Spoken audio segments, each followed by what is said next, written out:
Welcome to the 2026 New York International Auto Show. Today, I am going to take you on a tour of the show and we are going to check out some of the coolest cars coming later this year in 2026 and a preview of cars coming in 2027. So let's go check them out.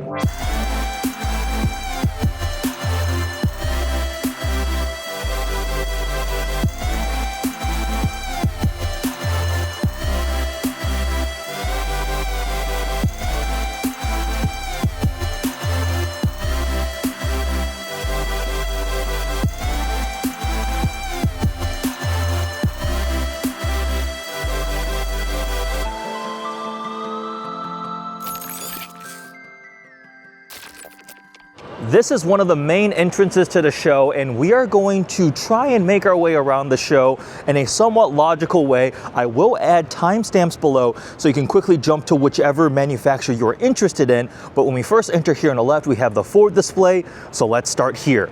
Front and center, there is a very orange Mustang RTR. RTR stands for Ready to Race. It's Vaughn Gittin Jr.'s brand, and they've been doing a lot more collaborations with Ford with actual RTR branded vehicles. EcoBoost, they've got some little drift focus touches because of obviously Vaughn Gittin's background, but there's actually an RTR Bronco we can check out too. We've got a very orange Mustang right here, eye-catching. There is an F-150 Raptor, regular EcoBoost version, not the R. And then regular F-150, is this the F-150 Lobo? Yes, it is. This Bronco here obviously looks like it has suffered some wear and tear. That's because this thing conquered the King of the Hammers. And I believe this is the one that actually won, which is a brutal, grueling off-road race. Just take a look at some of those battle scars. It really does add to the credibility of the Ford Bronco. The Ford Expedition is celebrating its 30th anniversary. And this paint here was brought from the Mustang Dark Horse, and it's a properly spectacular paint, blue ember. So the nice dark blue, but you can see that ember flake, kind of reddish gold flake under the sun. And I think it looks really, really cool here on the Expedition. Imagine this is your daily driver, and then you have a Mustang Dark Horse in the same paint next to it in the garage. That would be pretty badass. Let's check out some Mustangs, because we have first here the Dark Horse SC. So SC, I don't think they actually confirmed that it stands for supercharged, but this thing is supercharged. So the regular Dark Horse has a Coyote 5-liter V8 paired with the Tremec manual transmission. It was the more track-focused peak of the Mustang S650. And then they came out with a GTD, but that's in like another stratosphere. Now this one here, the Dark Horse SC, is the most track-focused version other than the GTD, because this thing is essentially an evolution of the previous generation Shelby GT500, but it doesn't have the Shelby branding anymore. It does have an evolution of the 5.2-liter supercharged cross-plane crank V8, the Predator, making unconfirmed, but it's got to be 800 horsepower, right? Because it's supposed to be in between the 760 horsepower the GT500 did and the 815 horsepower the GTD does. I could not see it making more power than the GTD because that kind of upsets the hierarchy. So probably right around that 800 horsepower mark would be my guess. But you get some goodies like carbon fiber wheels. You can get the upgraded carbon ceramic brakes. You got this big carbon wing out back that is adjustable. These huge vertically oriented rectangular exhaust tips with the Dark Horse badge back here with the red accents looking nice and ominous.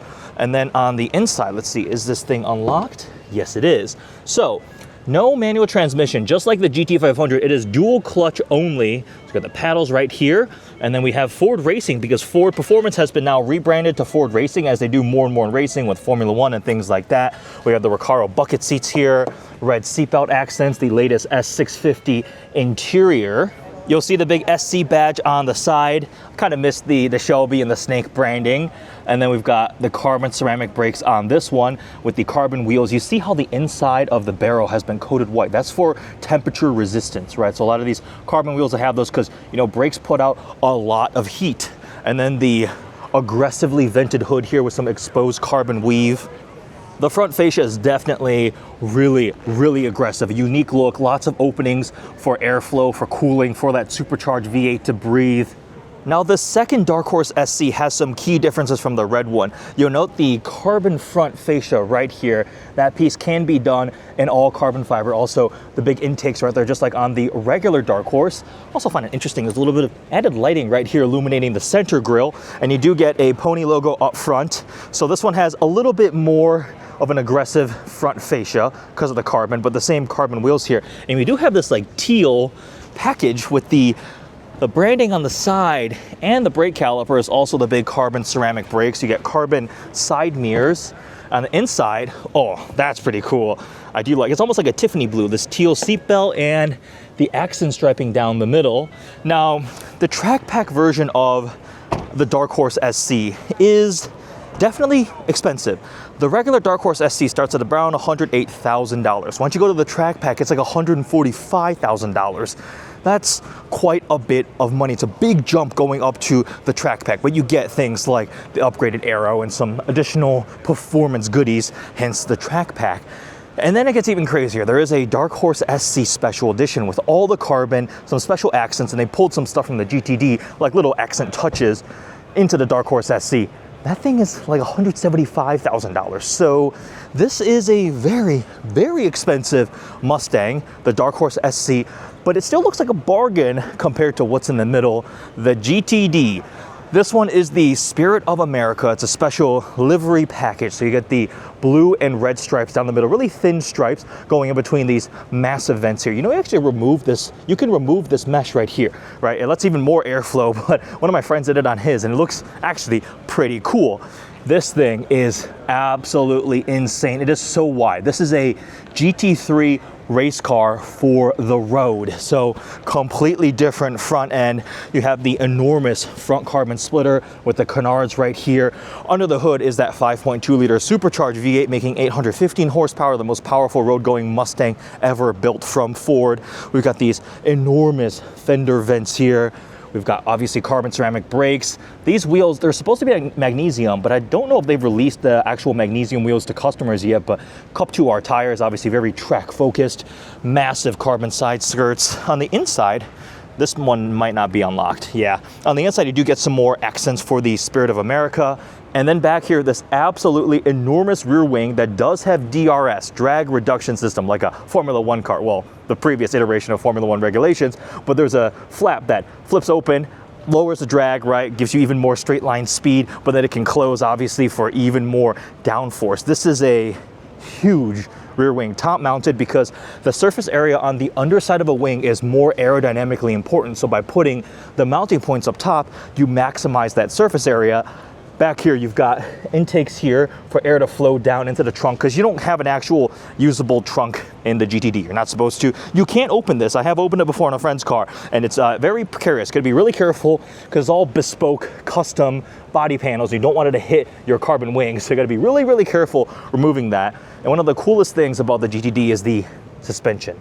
That inboard Multimatic suspension with the window so you can sit there watching it go is mesmerizing, and that is part of what makes this thing so crazy capable. Now, there are rumors that this thing may have gone to the Nürburgring with some upgrades, some more aggressive aero, some more power, and potentially beat the ZR1X's lap time. All rumors, unconfirmed, but regardless, this is one of the most capable track-focused cars that an American manufacturer has ever made. It's a crazy arms race right now between the GTD and Corvette with their ZR1, ZR1X. These things are pretty crazy to see. Very different formula from the Corvettes, which are mid-engine, twin-turbo flat-plane crank V8 on the ZR1. ZR1X has the hybrid assist. This one is a supercharged V8, front-wheel drive, transaxle, dual clutch, and the bodywork on this thing is crazy, crazy cool. So there we go, GTD Spirit of America, and then we've got the new Dark Horse SC, a pair of them. After the GTD and the Dark Horse SC, stepping down to a regular Mustang almost feels like a letdown. It looks so much more ordinary, right? But this is your regular mainstream sports car, and it's still nice to have a two-door rear-wheel drive sports car available in today's market with either the EcoBoost or the Coyote 5-liter, and you can get it with a manual transmission. There really aren't that many left. If you look at Camaro, they're gone. Chevy doesn't really have something something in this segment anymore. Dodge, the Charger has returned, but it's kind of a different formula. That's almost gone back to the more conventional muscle car, straight line kind of thing.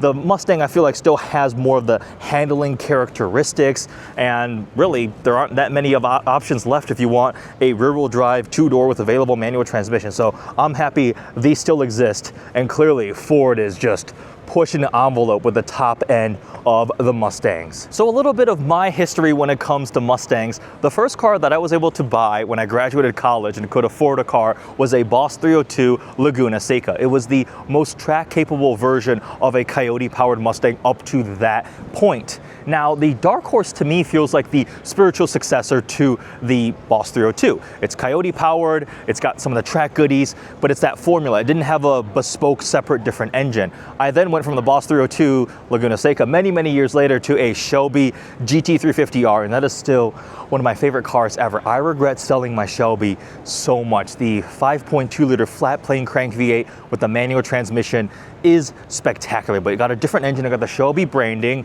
Now, when we get to something like the Dark Horse SC, that is akin to what the Shelbys used to occupy in the lineup, but again, no Shelby branding anymore. But you can really think about it as the evolution of the GT500's powertrain, the dual clutch transmission, just brought to the S650 generation, but given some of the GTD learning, suspension, mag ride has been upgraded, cooling. There's other things beyond just literally taking the powertrain and slapping in an S650, right? Obviously, they engineered it from scratch. So that's a difference between what Ford Performance, well, now Ford Racing will do when they, as an OEM, are able to develop a vehicle from the ground up. Essentially, they own everything. They can build a much more complete package versus some other third-party aftermarket vehicles that may just throw a blower on a regular Mustang GT and call it a day. Very different formulas, not disparaging either of them, but trying to clarify what the intent and purpose of these different vehicles are and what you're going to be getting when you spend your, let's admit, over $100,000 on one of these Mustangs now. Now, this one's a cool color combo. The red paint with the bronze wheels and the red brake calipers. Should be like the Iron Man edition, right? Another Mustang GT with the Coyote 5 liter. That looks already more aggressive, obviously, than the EcoBoost. That's a cool display. All the different kinds of wheels. That's got to be, that's a Mach-E wheel. That has to be for like a Bronco Sport, probably. These actually look pretty cool. Actually, yeah, of course, Bronco. There's a little logo in the middle. These are actually very cool. I want one of these on like my wall at home in the garage. That'd be pretty cool.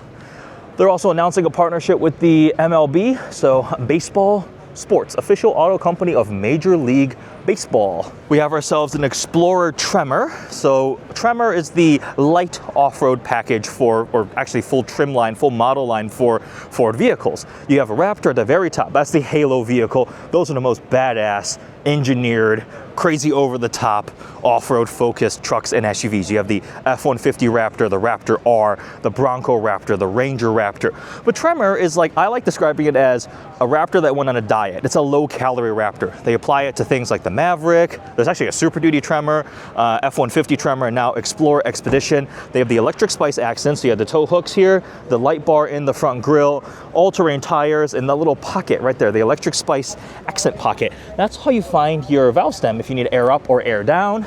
So this one, just one of those adventure, rugged, all-terrain, go everywhere. On the inside, you get some more of those accents, the Tremor lettering right there. And it's got some drive modes. We took it off-roading in Death Valley, went on a bit of an adventure going up into the mountains, and it was plenty capable enough. It's got the diff, it's got the all-wheel drive, all those kinds of things that help you navigate things you would expect an SUV to do. So that's a Tremor right there. This is the Explorer ST, the other aspect of the family. Wait, no. I think this is an ST line. Haha, yes it is. So ST line is all the show, none of the go, right? So it looks more sporty like an ST, but it doesn't have the actual ST upgrades, the powertrain and things like that, but it still looks nice, right? We have ourselves an Expedition Platinum. These things are like seriously nice, very luxurious. Bronco. Now I wonder if/when Bronco is gonna get a mid-cycle update or a second generation. It's been selling really well, really popular. Obviously, we have the history, the nameplate behind it, and there's so many different variations. 2-door, 4-door, Sasquatch, Raptor version, different engines, transmission options. You can still get a manual.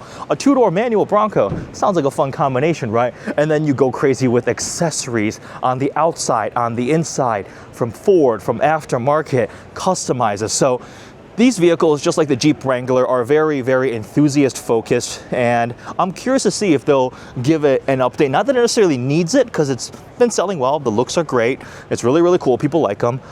And I mean, the inside is totally fine too, right? But eventually, I'm sure we'll see a next generation Bronco, but as of now, these things are still a lot of fun. The Bronco Raptor is hilarious. Every single time I'm driving one of those things, I have to resist the urge to drive over everything and just like climb up random hills and, you know, do things I probably shouldn't be doing, but you can do it because it's the Bronco Raptor.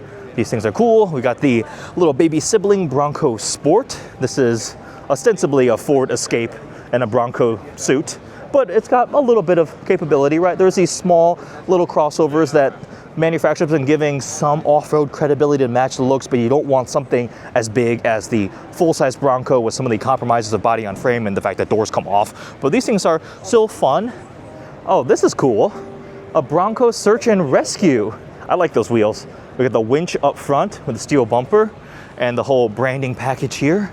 And then right here, I mentioned it earlier, but this is the Bronco RTR. So this pairs the base EcoBoost engine. They want it a little bit lighter, and it's got a bunch of visual touches. So the very, very Hyperlime bright accents, the graphics package here along the side, and then also you see on that wheel the full-size spare.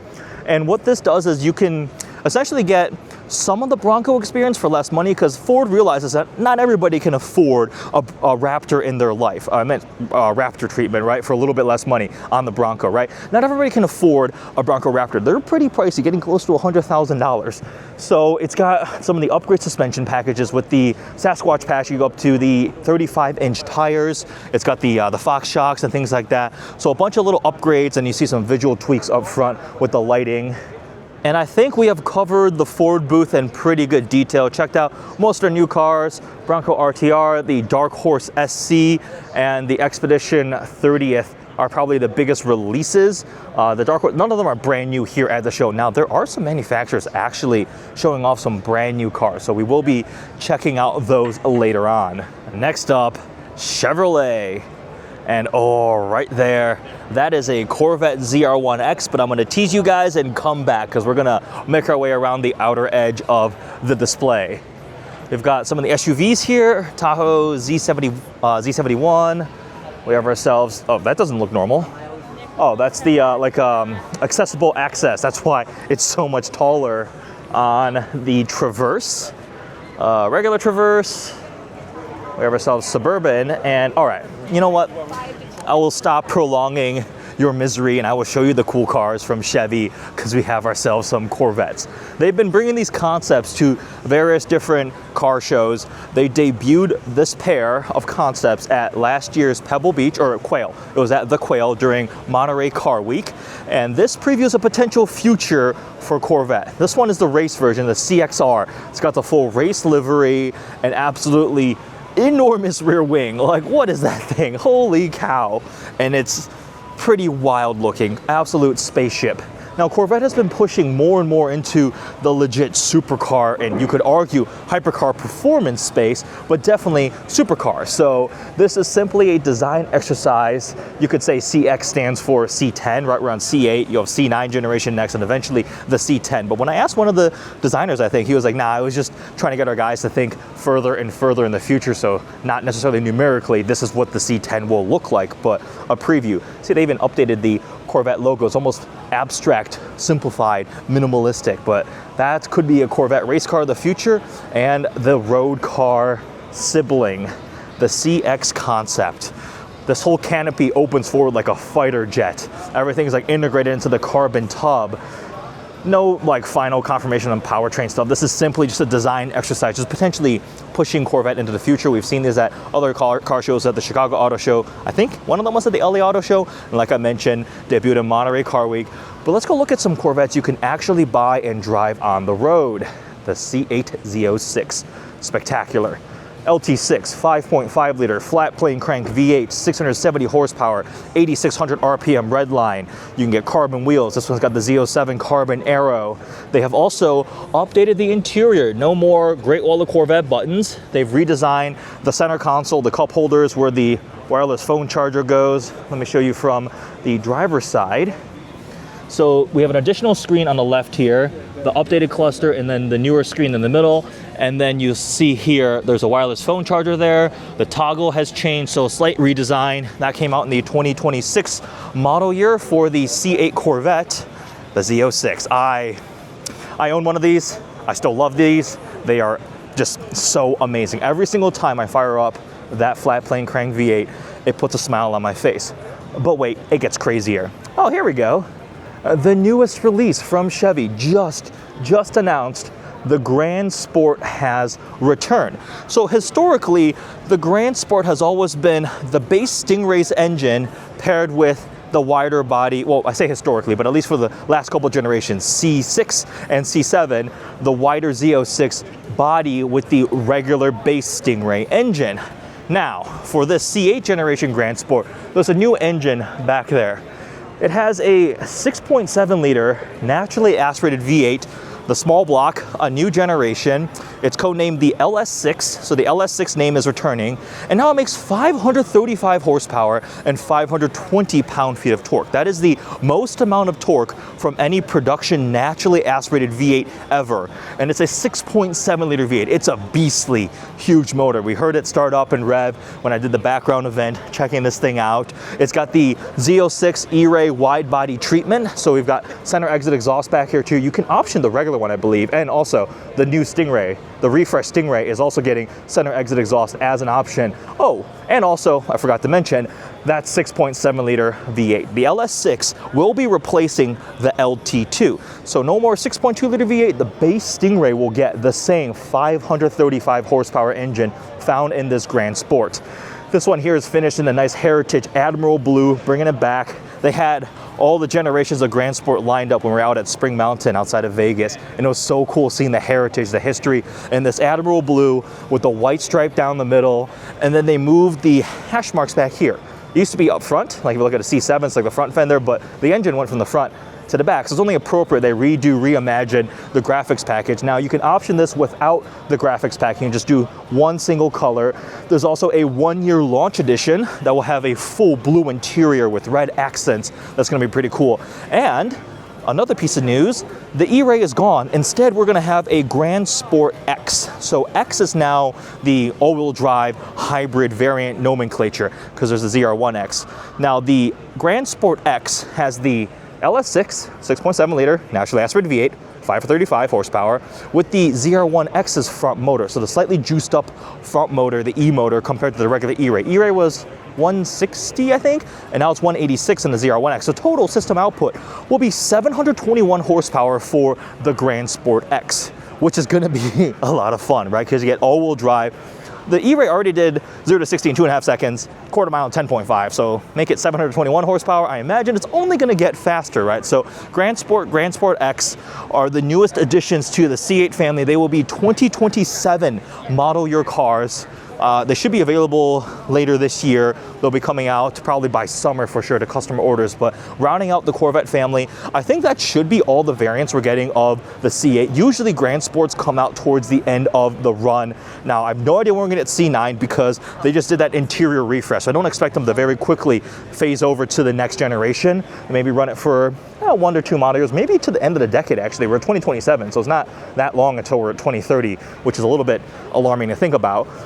But this thing is cool. If you want to learn more about it, go check out my full walk around video. I got some more up close details checking out the new Grand Sport and Grand Sport X. But now let's go to the top of the line, the king. This one is a Stars and Steel collection, I think, because it's got the graphics pack.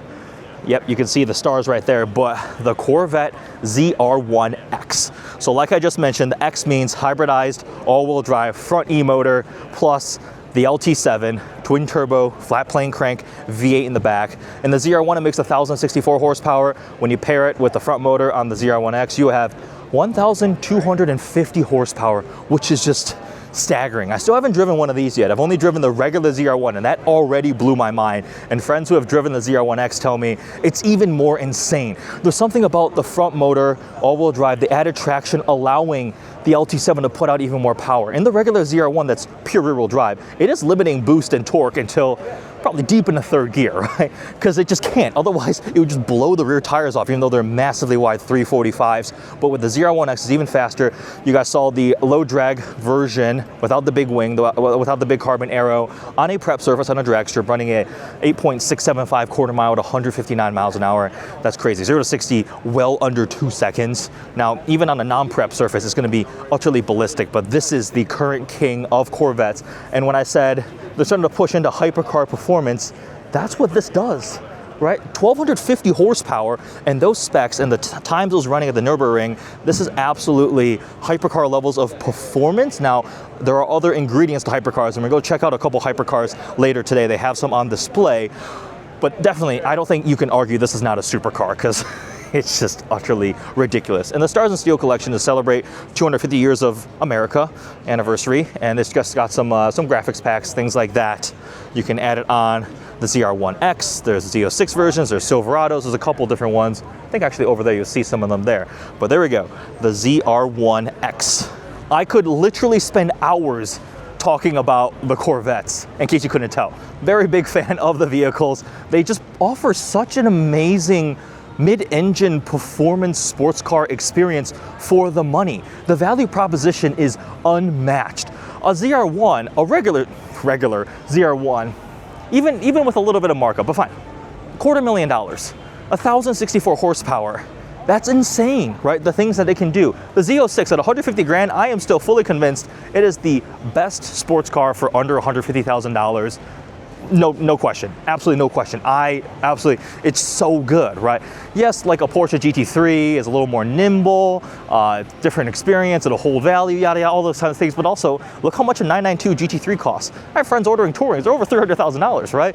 A Z06 is 150, 160 if you buy one new right now. The Stingray Z51 base package is already such a good car, and now with the LS6 and the Grand Sport X, and the Stingray, really cool. All right, enough about Corvettes. Sorry, I've already gone on for probably 10 minutes about C8 Corvettes.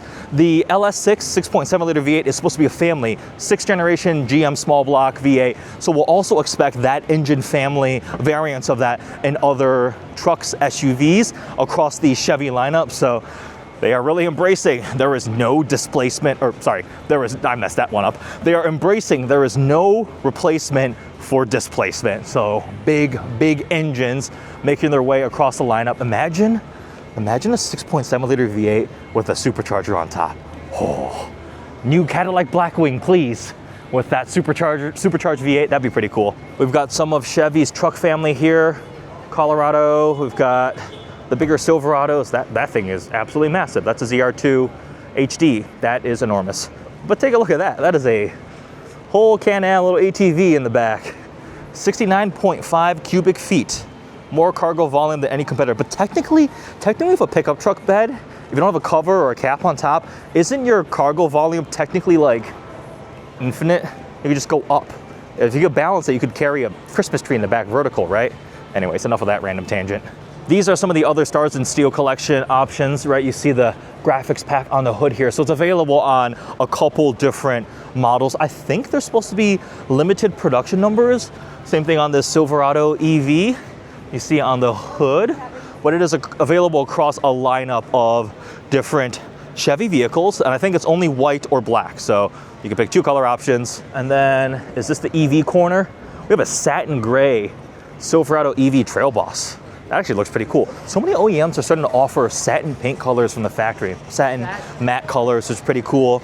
We have ourselves Equinox RS.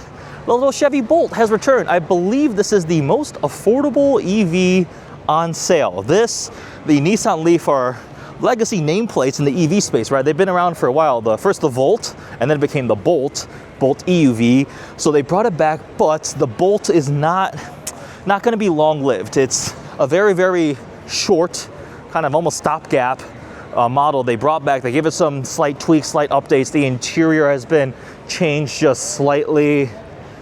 modernize it a bit, but I forget if it's a 1-year run or maybe 2-year, but it's going to be a very, very short run of this Chevy Bolt. So if you need an affordable, nice little compact EV, you can get one of these now. I'm getting disparaged by Dan Peak, the one and only Dan Peak, and the Mike Albano. Disparaged? It's a big word for a little guy like you. Little guy? What is So in case you didn't know, engineer. I am a former engineer, a failed engineer. Some people like to say I'm a failed engineer. In case you didn't know, the different OEMs have their PR reps. And ultimately, you end up being friends with most of them except for these two guys because, you know, you guys just saw that. But it's always fun catching up with them at auto shows and events. All right, let's round out this half of the haul with Nissan. Let's see, did they have anything new? The Pathfinder. This right here is a vehicle that my friend Drake Moscow named the Roguelander because it's the Nissan version of the Mitsubishi, which was a version of a Nissan. So the Outlander plug-in hybrid has become the Rogue plug-in hybrid. They did a very slight tweaks up front to make it look a little more a Nissan, but this is the Mitsubishi. It looks nothing at all like the Rogue, which you saw over there, the gray one. This is very much a stopgap measure. There's an all-new generation of the Rogue coming, which will have native hybrid powertrains, a Nissan e-Power system that we got to preview driving the Qashqai. But this is just literally, they're gonna build this for a little bit to try to gauge some interest in plug-in hybrids from their customers. So they borrowed from that Joint Alliance, one of Mitsubishi's vehicles with a Nissan badge on it. Admittedly, it's a nice vehicle, having driven actually drove one of these and also the Mitsubishi Outlander I spent a couple days with on. Like, it's a nice plug-in hybrid, smooth, good powertrain, nice to drive, decent specs and things like that. But I'm waiting to see what the next generation Rogue is going to be like. Over there with a very, very bright Nissan Kicks. You can see that from all the way in New Jersey. That paint is practically fluorescent. An affordable, little fun crossover. And then the Leaf, the new Leaf is legit really, really good for the money. You get great specs, although I think they may have canned the entry-level battery pack size. But regardless, you got 300 miles of range, $30,000, really cool distinctive styling. This is a fun little thing, right? The 2 and then the 3 of these little 3D hologram lights are not on right now. 2 is Ni in Japanese, 3 is San, so Nissan 23. That's one of those little design cue things that you learn about, which is pretty cool. The inside has been refreshed with the latest Nissan tech and things like that. The nice zero gravity seats and really cool color combos. Take a look at this light gray with some blue speckles in the blue. That's blue, that's not black, right? That trim there across the dash. So the Leaf has been reimagined as more of like a tall, swoopy crossover kind of thing now instead of a little car, and really good specs, pretty good dynamics. It's got both a Tesla style NACS port and a conventional J1772, so the older style. But for a car that starts under $30,000 and you can get 303 miles of range with the S Plus grade, that's pretty good, and it's got pretty distinctive styling. Now, the actual news from Nissan here that they are announcing and showing off is the Nismo Z is getting a manual transmission. Finally, Nissan legitimately listened to enthusiasts, to people. They actually heard the feedback that, hey, this thing is fun, it's cool, give us a manual transmission. Originally it came out with automatic only, and the reason was, well, the Nismo is like the track version, right? It's gotta be faster, and a manual is not as fast as an automatic transmission. Everybody's like, I don't care, this is about driving fun, right? Sure, it might be a little bit slower, give us the option. And technically, it should have been doable the whole time, because platform-wise, it's the same thing as a regular Nissan Z, which comes with a manual transmission, but the VR30 under the hood, twin-turbo V6, now manual transmission, some slight tweaks visually. The Z isn't changing for 2027, so this one, the Nismo, is going to look exactly the same with a manual transmission. A couple other tweaks, see right up there, for those who still shift and give a shift. Nissan Z Nismo now with manual transmission. I made up that last part. I'll be driving one of these actually on track in a couple of weeks, so excited to experience the manual Nismo. Cool little graphic there on the door of the one on a lift, and then oh, they don't have a regular one here. Okay, oh, there's a picture. So the 2020, oh my God, I thought that was a person right there. The 2027 Nissan Z is getting a visual refresh. New paint, this paint is gonna be cool green, new wheel design, and then the front bumper has been redesigned too. So the Nismo gets a manual, the regular one gets a slight refresh. No physical model of the 2027 here, but hopefully I'll see that in person soon. Otherwise, from Nissan, we have the new Sentra, which is actually a really good sedan for, again, a very, very affordable price, starting at $22,400. In a day and age where the average new car sells for $50,000, that is a tremendous value. This one is a higher tier trim, but you see, similar to the Leaf, the blue and light gray combination, the double screens, like they have some really, really nice offerings and features for genuinely a very reasonable price. Now, the powertrain on this one is a carryover from the previous generation Sentra. They said slight tweaks, but that just means it can stay at a very affordable price and hopefully have really good reliability, because they're not pushing with a crazy new turbocharged variable compression turbo on this thing. They do have that in some other vehicle options, but also looks really cool up front. Pro 4X is the off-road treatment here. We have it on the Armada, we have it on a Frontier over there. So all-terrain tires, some genuine functionality. There's actually a Roush, this one is one of those. This is a Roush version of the Pro 4X. So a couple more additional add-on pieces to give it even more capability. Some branding on the seats, and somebody left a napkin in there. That's kind of gross and rude. But the Armada Pro 4X, so there's multiple different personalities in the Armada family. You have the Platinum Reserve, the very luxurious on-road one, the Pro 4X for conquering off-road terrains. Very similar to the Ford Tremor treatment with the Explorer Expedition. It's off-road, but not like so hardcore rock crawling extreme kind of thing. And then there's another Frontier Pro 4X there, again in a paint color that you can probably see from outer space. And V6, they are very specifically calling out, this still has a V6. So many other options in the family, or in the segment, have gone to turbocharged 4-cylinders. Toyota with the Tacoma is Turbo 4 or Hybrid Turbo 4 only, no V6 anymore. Whereas this thing, tried and true V6, still continuing on. That's a quick look at the Nissan booth, and the big news is the manual Nismo Z. I told you guys there were going to be some supercars and hypercars, and here they are. Manhattan Motor Cars has some pretty insane cars on display, so let's check them out, starting off with this, the Zenvo. The Zenvo Aurora, a Danish hypercar manufacturer that is coming back with the Aurora. It is a very, very limited hypercar. There's going to be two different versions, two personas, the road-going one and the more track-focused one, the Agile and the Tour. This one with the big wing out back is the Agile. The Tour is the more road-going, GT-ish feeling one, but they're all going to be utterly insane. Now, Zenvo as a brand has been around. They've had other cars before, supercars and hypercars, but this thing is next level.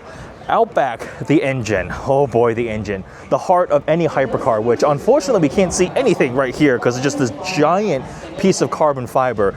But underneath there is a new 6.6 liter quad turbo V12 that revs to nearly 10,000 RPM. I think redline is 9,800 RPM. A quad turbo V12 on its own making 1,250 horsepower. And that's not enough, right? Because in today's day and age, only 1,250 horsepower is what a Corvette makes. So you gotta go more. And what does more mean? Electric motors. So hybridization for performance. In max output, this thing is 1,850 horsepower. It's supposed to do a top speed of 280 miles an hour. The specs are just utterly insane, but speed is, I know it sounds kind of crazy, but speed is getting easy, right? All these cars now can go so insanely fast. Oh look, the Regera is going into ghost mode. Might as well take a quick little detour as the auto skin functions, and you get your engine compartment opening up, dihedral synchro helix doors, the crazy Koenigsegg doors that pivot forward. We'll come back to the Regera, but since they open it up, I figured I'd take a slight detour and come check it out. But back to the Zenvo. The aero and bodywork on this car are absolutely crazy. Almost seems like an open wheel car that just has the bare minimum of bodywork put on top of it, right? It's like a formula car because you can see completely through there. You can see the carbon fiber fins that are coming up here and meeting for channeling air all through. All actually very, very nice carbon fiber, but then you see all the suspension components that just branch out to the actual wheel. So it's very much about airflow, openness, and you see the inboard suspension. There's one hanging out right here that you can very easily see through this giant cutout. The floating stock wing mirror right here, and then another suspension right there, right? The Öhlins, which is really, really cool getting to see it. And the mix of forged carbon and carbon weave, this huge wing out back that is actuating. And then if we come around to the rear, you also have just such a massive opening with suspension geometry exposed. Most of that rear tire is exposed, so you're gonna wanna PPF everything around there because that'll be throwing up rocks. And then don't drive behind this car because you also get pelted with rocks. Crazy diffuser back here. And then the quad exit exhaust here towards the top. You see the tips hiding within this big hexagon with the forged carbon surround, really thin tail lights. It genuinely looks absolutely wild. The inside is also crazy. Unfortunately, we can't open it up right now, but it's full race car feeling. I can see a lot of carbon weave in there. There's some videos of people who've gotten to go in the cars when they're running around at dealer demos and things like that. The doors, butterfly doors going up, big roof scoop right there in the middle. Probably see it better from up front. Yeah, there's a radiator back there, I think. And then they've been working on building out their dealer network and expanding. It's very limited. 50 cars for each version, the Tour and the Agile. So 100 complete run, and the price is, yeah, nearly $3 million before options. So it's gonna be a very, very expensive hypercar. But I think the design is crazy. A 6.6 liter quad turbo, not even twin turbo, quad turbo V12 is a hot V, a new engine developed with a German supplier, Mal. I think that's how you pronounce it, M-A-H-L-E, Mali, Mal. I think it's Mal. Anyways, they're pretty legendary too.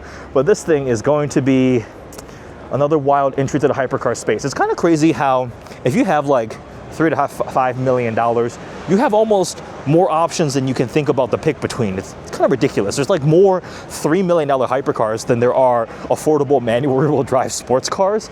But speaking of manual rear-wheel drive sports cars, here's one. Not necessarily affordable, they're $100,000 and they keep going up in price slightly, but the Lotus Emira. This is a new color, purple haze. I think that's the new racing green, which I like more than the dark verdant, which is such a dark green the previous model years. It almost looked like black under most lighting. This is more of a brighter, vibrant forest green over the tan interior. Heck yeah, with a manual transmission, supercharged V6 out back. So the Emira now is continuing. There's the Emira SE. They just slightly tweaked some things right there. No massive changes, but it still has 3 different powertrain combinations.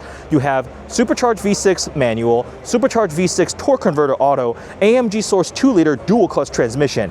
And out of all of those combinations, it kind of surprised me to say, but my favorite right now is the AMG 2-liter. With the DCT and the little boost noise and all that boosted 4-cylinder, it's actually so much fun. Love the way it looks, baby supercar vibes. I think it looks better than some supercars 2 to 3 times the price. It's just such a fun little sports car.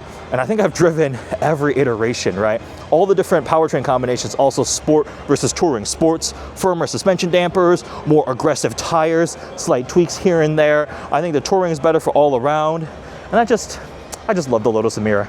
It's such a fun little car. If I lived in like Los Angeles and had amazing canyon roads, I would be so tempted to get one of these. It looks really nice, it's fun to drive, it's pretty livable, and it's just such a unique option. This is the option you buy when you don't want to be like everybody else at the track day with a Porsche Boxster or a Cayman. And now we have a couple Rolls Royces on display. Here's the Spectre, which is massive. It's sort of the spiritual successor to the Wraith, but not exactly. It's kind of in between the size of a Wraith. And remember when they used to do the Phantom Coupe and the drop head? It's huge. This thing is all electric. So very different from the twin turbo V12 powered Rolls Royces, but it definitely just oozes Rolls Royce luxury and presence. Having driven one, it's a bank vault. It is just so solid and such the Rolls Royce experience. Now, I don't know long term what an EV Rolls Royce is going to do in terms of value retention. Rolls Royces aren't necessarily known for holding value, and EVs definitely aren't, and higher end luxury EVs even more so are not. Not that buyers of brand new Rolls Royces care all that much probably, but anyways, if you want the most Rolls Royce of EVs, this thing definitely is that. But then right here we have the refreshed Ghost. So the Ghost has been given a update. I love the Ghost. Black badge or regular. I actually prefer the regular versus the black badge because if I'm buying something like a Rolls Royce, I want floaty, wafting comfort, right? Black badge is cool, but the regular one I think is absolutely so nice. And the the treatment you get when you're driving a Rolls Royce is very, very different. I have a funny story. There's a really, really nice hotel in Ojai, California called Ojai Valley Inn. There's like fancy residences and amazing restaurants. And I have a friend that I stay with out there. We went there for dinner one day and he was like, hey, as you approach the guard shack, like it's all gated, blocked off, just tell them, hey, I'm here for dinner and they'll let you in. And as we approach, I had a Rolls Royce press car, a Ghost. The gate was just already on its way up and the guard was just like, have a good day, and just waved us right through. It just illustrates the treatment you get. My friend was like, wait, that never happens when I'm here in my Volvo, right?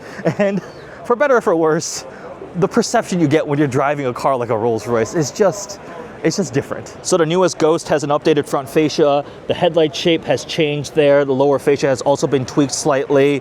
We still, of course, have the Pantheon grille, the Spirit of Ecstasy that if you try to steal, it will run away. I'm not gonna touch it because it's a show car. Be respectful to auto show vehicles, especially as dealer cars. We got the reverse hinge doors back here. They're power closed, power. And then we've got the interior, oh wow.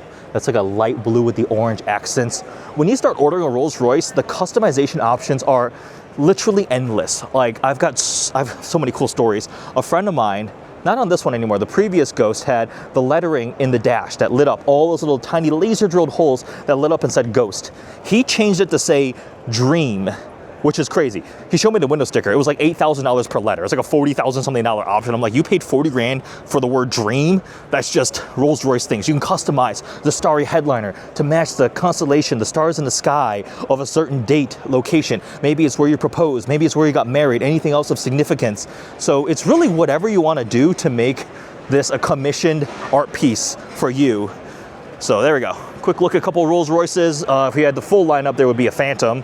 Massive, and then the Cullinan. So that would be the full Rolls Royce lineup. There is currently no convertible. There's no convertible version of the Spectre, so we don't have a true Dawn replacement. And yep, that's the Rolls Royce. Before we get to the two Koenigsegg's, we do have Karma here. So Karma is coming back. They're giving it another go with the Amaris, which is, I believe this is all electric, kind of two-door luxury coupe, kind of sports car looking thing. So remember, it was Fisker Karma. Henrik Fisker started the Karma, which, man, dude, that was like 15 years ago. That was a long time ago. But it was like a Tesla Model S competitor when these eco-friendly, fuel-efficient, hybridized EV cars were becoming popular. It had like recycled newspaper on the inside, all these other crazy things. But at the core, it was a hybrid powertrain. And it looked really, really cool. Not necessarily a commercial success. They had some challenges. Like I know one person who bought a totaled one because the solar panel on the roof got a rock chip and that like totaled the car because it was so expensive to replace. Anyways, then they became Karma, making the Revero and a couple other steps in between, and now we are here where they're giving it another go. So it's still got the Karma name, but that looks like to be a new logo. These have this like a little black and blue like opal disc logo.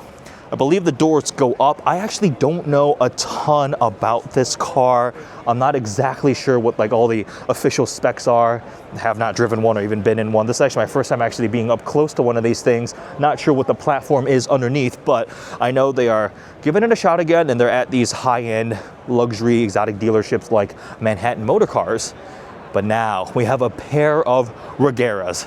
Whenever you hear that there's going to be Koenigseggs at a car show, everybody gets excited because talk about peak poster car. The Regera here is one of the more actually unique. Every Koenigsegg is very, very unique. But this one here, from the powertrain standpoint, it's a 5-liter twin-turbo V8, but it doesn't have a transmission.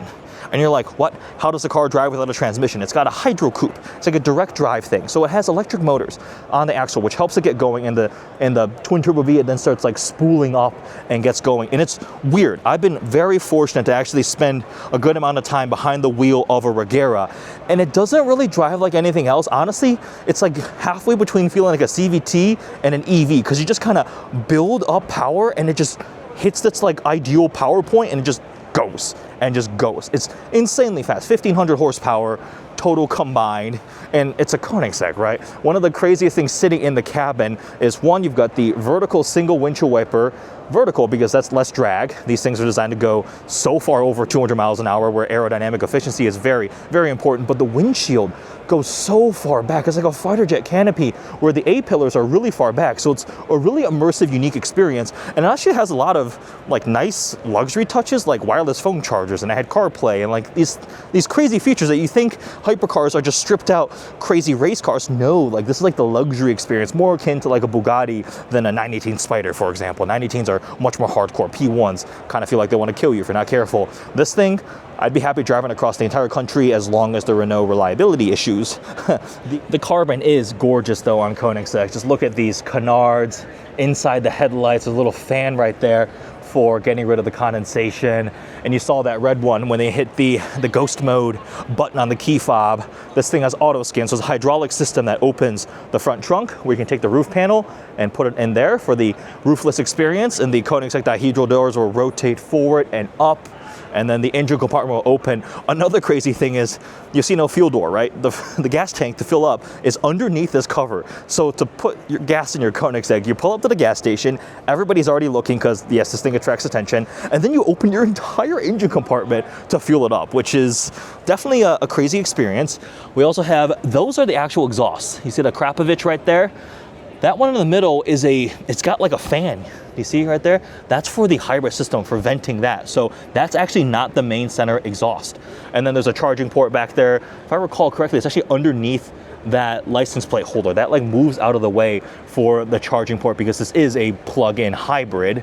But the detailing on Koenigsegg's, whenever you're up close with one, is pretty cool. I love seeing how that exhaust is like one of the diffuser fins. So there's this gray Regera right here. And then we have a full exposed red carbon fiber Regera with the red interior. That is cool. If I were ordering a Koenigsegg or Pagani, I would 100% go for exposed carbon fiber because that's the beauty. That is just amazing. See how the weave lines up in between panels, and you can have different tints, right? Look at that black/gray carbon tapering down here with the red, following some different body lines as it extends from the window part. That is so cool. And then you have the Ghost. Why is there a Ghost? The Ghost Squadron, right? It's because Koenigsegg took over a Swedish Air Force base, and that used to be the insignia that the Swedish Air Force team used. So I think they asked, or they decided to do it as a tribute, to use that branding, and it's become almost like a secondary logo for Koenigsegg. You have the main shield crest up there, but then they also have the Ghost logo, which is just hidden in different parts of the car, which is also a really, really cool little secondary branding touch. And of course, some fun just tribute history. There used to be fighter jets there, and now they build road-going fighter jets. That's what these things feel like. Now, the rest of the Koenigsegg lineup, the Regera's long been out of production, so these are probably inventory cars that they have for sale. Ran out deliveries are of the Jesko, which has the absolute top speed version, the Attack with a giant wing, the Gemera at some point, the four-seater giant two-door crazy thing that is now V8 only. They came out with that thing having the hybrid system with a four-cylinder that made crazy power, but everybody wanted the V8, so they threw the Jesko V8 into it, and I think they got rid of the hybrid, smaller engine version. And then there's also the CC850, a tribute to Koenigsegg CC8, their anniversary, it's his birthday or something? I forget what it was, but the CC850 is crazy because it has both a manual transmission and an automatic transmission at the same time. That's another crazy, crazy car, and the looks are spectacular, right? So Koenigsegg on display here, always a treat getting to see some of these things. There are rumors of a potential IPO. I saw some of those. I know, just rumors, nothing confirmed. I don't know anything from anybody else, right? But Koenigsegg IPO, maybe? And then I saw something about Koenigsegg designing a plane. Like, really? A little bit of everything, right? But here are two Regeras. Always special getting to check those out. Now on to Porsche. This is still dealer stuff, although that Cayenne electric in the middle has to be an OEM display car. So Porsche hasn't had an actual auto show booth in such a long time. I don't know the last time I saw them at an actual auto show. So this is dealer stuff. We've got a Mante Racing GT3 RS, which is the add-on package to make an already insanely aggressive 911 GT3 RS, the 992 generation, even more ridiculous.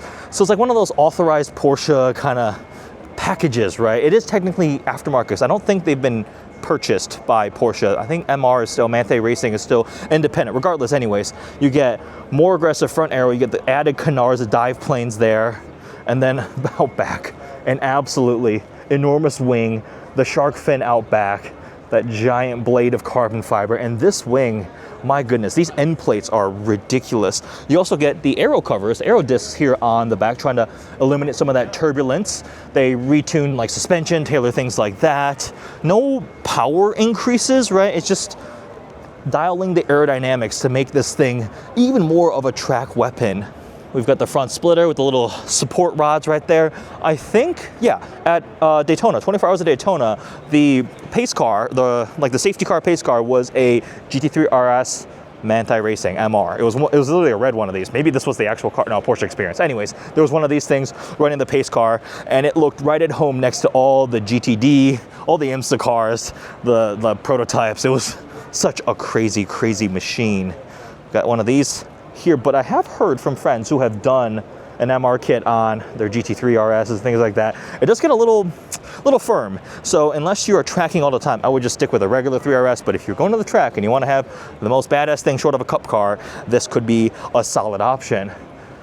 We have ourselves a gas-powered Cayenne. I say gas-powered because front and center in the middle, here's the new Cayenne Electric. So they started off with the Taycan, and then they went to the Macan EV, and now the big boy flagship Cayenne has been given the EV treatment. Now this is an all new generation, new platform and everything. It looks completely different, but at the same time, obviously still have some of the Porsche design cues, a little 4 lights up front, smoother front end, although it does still have really aggressive like cut-ins right here. These grills, they kind of reminiscent of the new 911 GTS with the little shark fin kind of grills up front too, like looks like a fish. But this one here has that too. This is my first time actually getting to see the Cayenne EV up close. Proportion-wise, size-wise, yes, definitely, obviously a Cayenne size, significantly larger than the Macan. The big news is on the inside.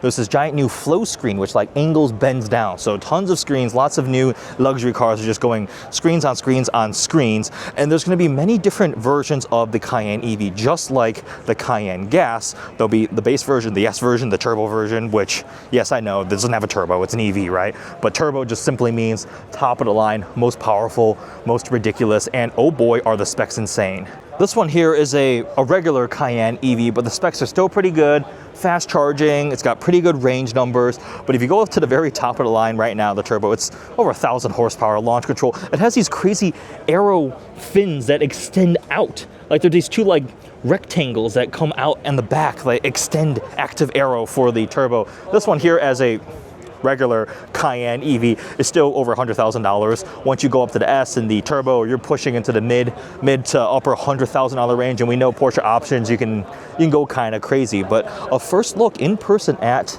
the Cayenne EV. It always kind of like asks you all these authorizations. It's probably confused because it thinks it should be in Germany, but it's actually in New York. Exactly. I saw the Euro plate on the back. Well, you know, we're not getting our cars here in the U.S. until probably late summer. Oh, okay. And so Germany sent us a car for the show. Gotcha. Because we do want to promote the car. Yeah, of course. This is my first time finally seeing one in person. And so, yeah, feel free to play around with it. I appreciate it. The Cayenne EV. So this is that new flow screen. It's a curved display, which is really, really wild. It comes down this way, so it kind of merges the lower screen that some cars have with the upper main infotainment screen. Graphics do look very, very nice. And we have the big passenger display screen there too. Tons of storage here in the middle. One benefit of EVs is you do end up with a lot of packaging flexibility for storage and things. But this screen, man, I'm trying to like formulate my first initial thoughts of experiencing this screen. Wow, different themes. Whoa. Oh, very cool. New Couleur, that's how you can tell it's a European car. Seats are typical Porsche, very bolstered, but still very comfortable. Big panoramic glass roof up there. Materials, fit and finish are very, very nice. How about this? Pink, wow. That's the party scene version. Also updates your cluster. So like the gas-powered Cayenne, we've got this big screen here in the middle now. There's no analog dials or displays whatsoever. You do still have the power button on the left. It's literally, it looks like the button to turn on your computer, right? But this is a giant computer, right? It's an electrified Porsche. So you hit that, turn it on. There's no inserting or turning the key anymore. But the steering wheel, very familiar. We've got a drive mode little dial right here. Okay. So that's a first look at the electrified Cayenne. Soft closed doors? Yes, sir. I like it. I'm excited to drive one of these and see what it's like because, you know, Porsche is always going to do a good job engineering and developing a vehicle, and the Cayenne has evolved to be an absolute beast. When it first came out, buyers were like, oh my God, what is Porsche doing? They're losing their soul. They should only be building 911s. But Cayennes and then Macans and Panameras have done so well, sold so much. They are what fund the ability for Porsche to build naturally aspirated manual transmission sports cars, right? Cars like this, the Spider RS, the GT4 RS, the ST. Like those wouldn't exist if vehicles like this did not help make them money. But now there is a slight challenge because Porsche has been, their profits are down a lot. So they're working on restructuring some things. I think the Cayenne EV hopefully will play well in certain markets. I believe they're still going to be doing gas versions, so they'll kind of run parallel, gas and electric. We don't know what's happening with the new Cayman and Boxster 718. What the next iteration was supposed to go all electric, but I think they may be backtracking on that. And of course, 911s will continue to be the halo model for the brand. We have a Touring right here, a 992.2 Touring. And these things are getting so expensive now. Like, I remember when the GT3 used to be like $200,000. Now they're $300,000. When you start adding like paint to sample and all those other things, the light blau package and all the different things, like, oh my goodness, they are getting expensive, but they are still so spectacular. It's 500 horsepower, naturally aspirated flat six, but the driving experience is so sublime. And if you feel like a naturally aspirated GT3 flat six is not enough for you, the new Turbo S is ballistic. It's hybridized now and may just feel like teleporting because it is so insanely fast. Also very expensive. Also a $300,000 car essentially now when you option up a Turbo S. Even I had a friend who built a Targa GTS and I think it was like 200 something thousand, 230, 240. So 911s are definitely expensive, but they hold value really, really well. They've always been expensive, but they don't depreciate as hard. Go take a look at like used 991s and 992s. They're still kind of pricey. So whatever you buy it for, you're keeping your money. And obviously GT cars hold value crazy well. There's some Porsches on display. I'm just excited to be at an auto show and actually see some Porsches. We've got ourselves Cayennes, the Cayenne EV straight from Germany. We got ourselves a Cayenne Turbo GT and a Mante Racing GT3 RS. Which one would you, how would you configure your two-car Porsche garage? I think I would do a regular GT3 manual, not a touring. I like the wing, and Turbo GT Coupe.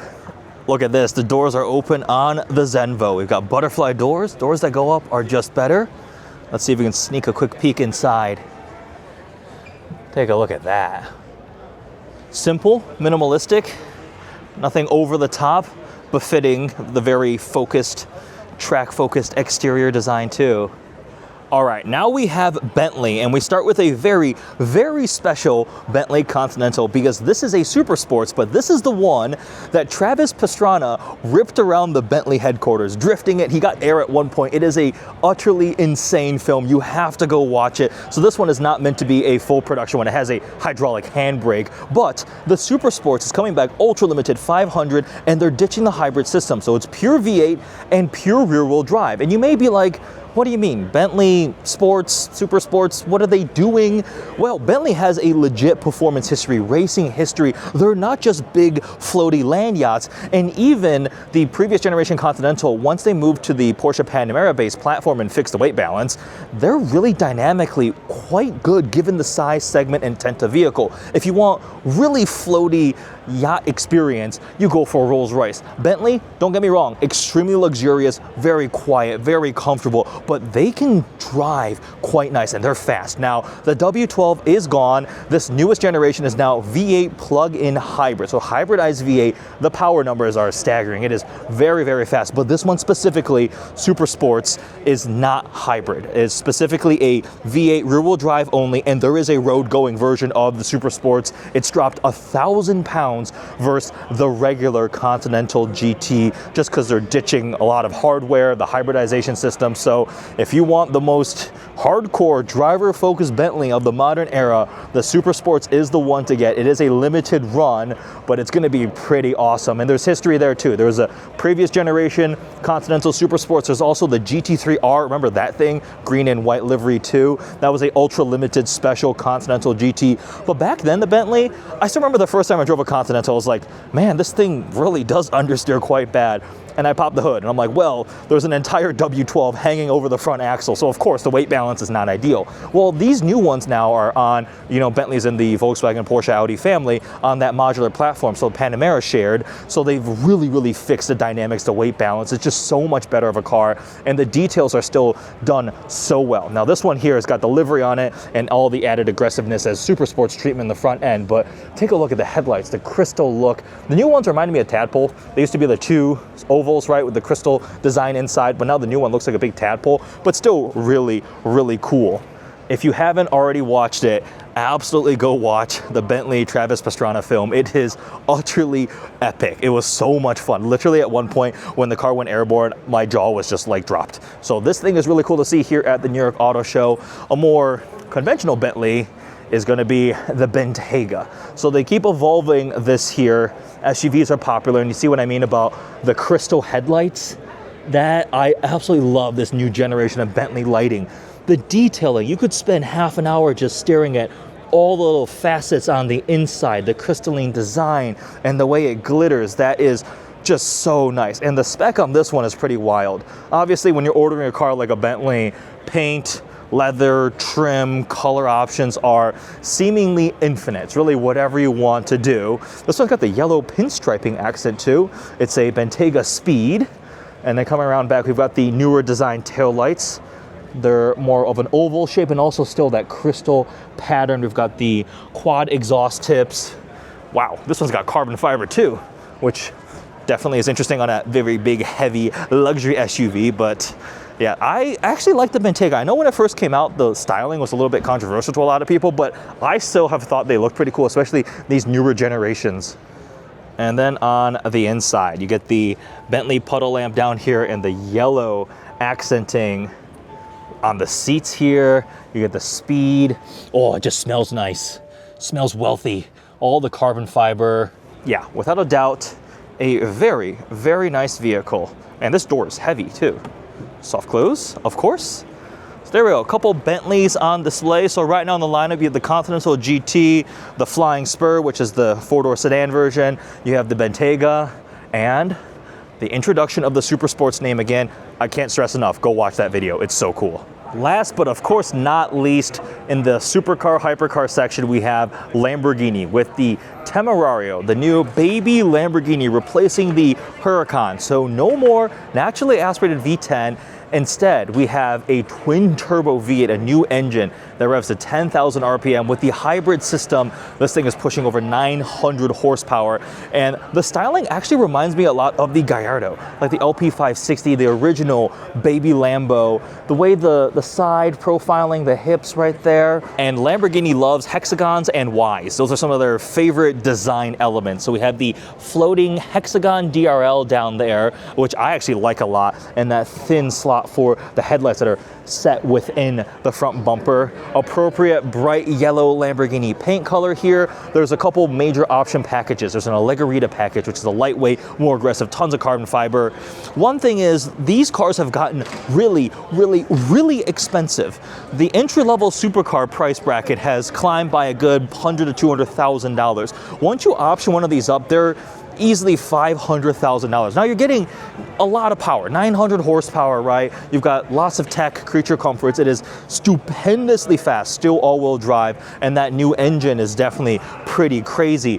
But man, that is a very expensive supercar. You can see it's plugged in right there. It's a new world where every single new Lamborghini is a plug-in hybrid. We'll get to the other ones. Temerario. We've got the big quad center exit exhaust, and I actually really like the sculpting back here. I actually really like it if you paint it body color. I think Stradman just got his, and his is painted body color, the rear bumper area. We got the exposed carbon diffuser jutting out, and look how much of that rear tire is showing. Kind of like on the Zenvo, right? You have to be careful if you're driving behind a Lamborghini Temerario, because one, really wide sticky track tires, two, completely open. That's a gravel cannon just just shooting rocks back at your windshield. And if you buy one of these things, I would recommend you put a lot of paint protection film all around that rear wheel area. It looks so cool. It's total like race car kind of stuff, right? That rear profile where you see that meaty, enormous rear tire is so cool. Just like on the Revuelto, you've got the open engine base. You can just see right back in there. Not much of it opens up. It's like two little wings. It's not like the whole thing hinges open at all. So the latest in the Lamborghini line of the Temerario, I'm sure we'll get ourselves a convertible version of this. There'll be Performante, right? A little more hardcore versions. Remember the Huracan went through lots of iterations. Regular LP610. There was a rear-wheel drive version. There's the Evo, the Technica, the STO, the Performante Spider. Lots of iterations. They like to run their models for quite a while, but here it is, the Temerario. I still have not driven one yet. I am so excited to drive one of these. I really want to try it out. Friends who have spent time with it say it is kind of mind-blowingly fast. The interior is very similar to the Revuelto. Tech, layout, everything like that. Also means you fit comfortably. At 6'3", I actually can sit one of these. I'm like, oh, not bad at all, right? And also it shoots flame stock, like visible flames out of the exhaust. So now the baby Lambo is 900 something horsepower. We have ourselves an Urus SC, and I think this is the exact same paint color as the press car I had. Verde Selvins on the gloss black 23-inch wheels. So the Urus has been refreshed with the SE. They tweaked the styling a bit. So right here, there's like a crease down the middle. That big hexagon mesh grill insert. It's not actually a grill. It's filled in, so it's not actually for opening, but it's reminiscent of the LP560 Gallardo 2 out back. And now these are a plug-in hybrid. So the 4-liter twin-turbo V8 plus hybrid system, 789 horsepower. It is so insanely fast, and it actually has usable range too. I spent a week living one of these, and you can leave the house in the morning, 6 a.m. You don't want to wake people up. You cold start the V8, right? It's really loud, rumbly. You can leave in electric mode and then fire up the V8 once you're out on the road. But you could legit use it in EV mode. It does like up to 80-something miles an hour, freeway speeds. In all electric mode, you can plug it in. But that's not the point of a Lamborghini, right? You want to have fun. I took it into the mountains, put it in full Corsa, angry Lamborghini mode, and it still delivers that experience. It is fast. It is snarly. It is capable for a bigger SUV, right? It's got all the fancy tech to keep the body level, massive carbon ceramic brakes. We'll go check out the front end as we loop around. But first, Revuelto. This is the flagship V12 Lamborghini. The good news is they retained a naturally aspirated V12, 6.5 liters hiding back there. Actually, not even hiding. It's very exposed. You can see the whole thing. Center exit exhaust up here, the Y taillights, the massive diffuser. Now Revueltos are 1,001 horsepower, hybridized too, so hybrid V12. That's how they were able to keep the NA V12 by using the hybrid system. Very small battery. It's not really meant to drive around in electric mode. Oh my God, dude, that has a purple interior. Hope you guys can see it. Purple brake calipers. Now that's a cool spec. Now, I think this thing looks so cool. Absolutely what a Lamborghini flagship V12 should look like. This belongs on a poster. The huge Y headlights. A lot of design elements from the Sion and other of the Lamborghini few off hypercars. You immediately see this thing, you go, yep, that is a Lamborghini, even before the doors go up. One thing to note is the doors are less scissor doors. They're starting to angle more and more outward, right? They used to go very straight up, which does make it really hard to get into. And they've been kind of angling them out. So they're like almost halfway to like a dihedral, like a butterfly door kind of thing, right? But they're still, obviously the door goes up like that. And these are, expensive. One of my friends, I think the dealership close by home just got one that was $800,000. That's like, Aventador SVs weren't that much. I know inflation's been crazy, but these are really, really expensive, as befits a flagship V12 Lamborghini. You can do ad personam options, crazy paints, all those details to make it yours. Now, I have heard a rumor that they're not doing a convertible version of the Revuelto. Revuelto SV will probably come, and they may actually move to the next product cycle. Again, a rumor that I heard, not confirmed by any stretch whatsoever, but we will get some sort of more hardcore version of the Revuelto. They've got it, right? Remember, the Aventador had the SV, then it did the S, which is kind of mid-cycle refresh, and then the SVJ. Look at the Murcielago. SV usually ended the production run, so we'll see what they do with it, but at least it's a naturally aspirated V12 and looks like a proper Lamborghini flagship. Here's the front end of the Urus. They also redesigned the front fascia. The new DRLs are supposed to take inspiration from the shape of the bull's tail, the fighting bull on the Lamborghini logo. So that's been a slight tweak up front. I think the pre-refresh Urus looked a little bit more aggressive, more in your face. This still, in this Verde Selvins paint, this is like a $13,000 option. It's a very, very expensive paint.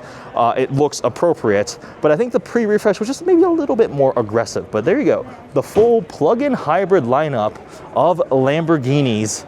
But at least we still have a naturally aspirated V12, and we have a crazy, crazy twin turbo V8. I'm waiting to hear one of those things uncorked. I saw the new engine on a stand when they debuted this at Monterey Car Week at the Lamborghini house, and the catalytic converters are cast the size of my leg. So this thing is definitely heavily restricted with like high flow downpipes and an exhaust.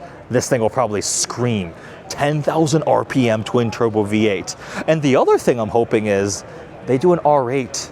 There's a platform sibling to this. The formula for the R8 has always been like a sister sibling to the Lamborghini platform. The first gen was shared with the Gallardo, same 5.2 liter V10, and then the second gen R8 was shared with the Huracan, dual clutch transmission, so forth, right? So imagine an Audi version of the Temerario, same platform, same powertrain, maybe hybridized, maybe not. Probably still hybridized because they're going to make it quattro. Who knows, right? But just speculating. It'll be really cool to see. Please, R8, please come back, because having owned two of them, I'm a little bit of a fan of the Audi R8. But there we go. There is the Lamborghini lineup. So this display of supercars and hypercars and luxury cars from Manhattan Motor Cars and some of the OEMs is like a little hallway area that spans that side of the show that we already saw, and then this side of the show over here. I think this side actually might be even bigger. There is a lot of cars and booths and displays that keep going all the way back there. So we have a ton more cars to see, but it's definitely a treat getting to see some of the really high-end stuff, because I remember as a kid coming to the auto show and just getting excited seeing a Lamborghini,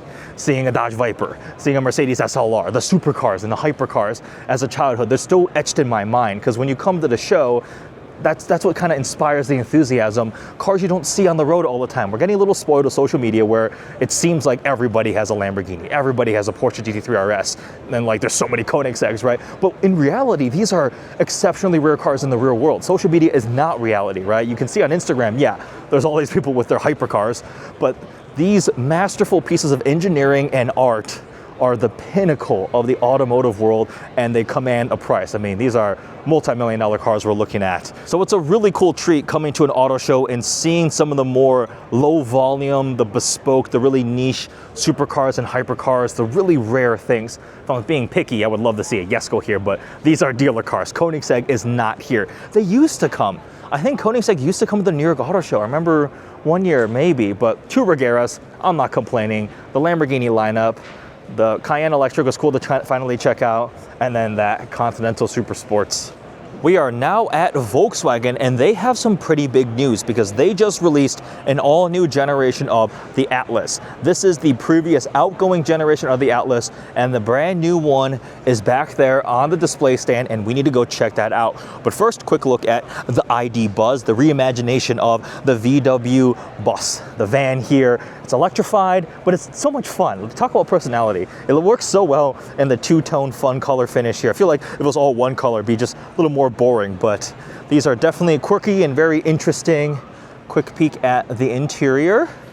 Plenty practical, the ID Buzz, but we need to go see the Atlas because that is the big news.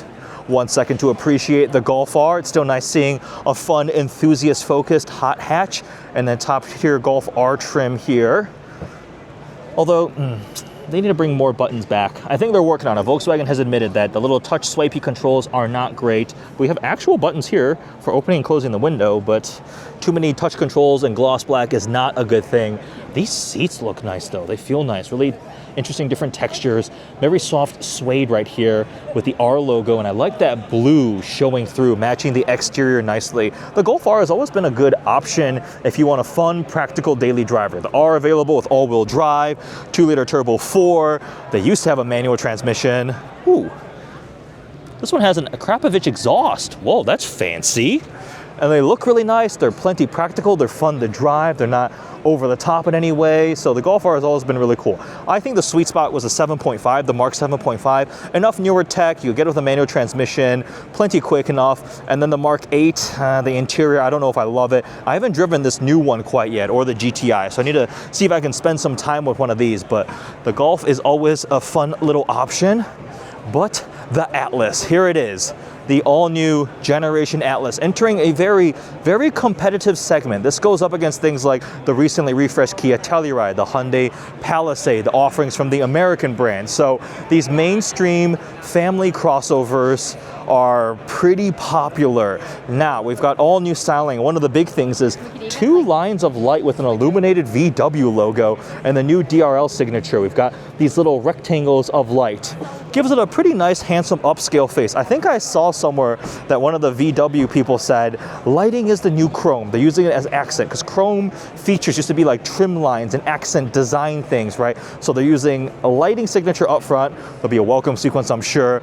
Now, the ones they show here are going to be higher tier trim, so bigger wheel options. They'll go from 18 to, I believe, 21-inch wheels. So they've resculpted it. It's on a new platform too. It's a shared modular platform with the rest of the Volkswagen Audi family. So I believe this actually is shared with the Q3 similarly, but stretched. So Tiguan, the similar family of vehicles. This has also grown compared to the previous generation Volkswagen Atlas. The Atlas and the Cross Sport, that's what they call it, right?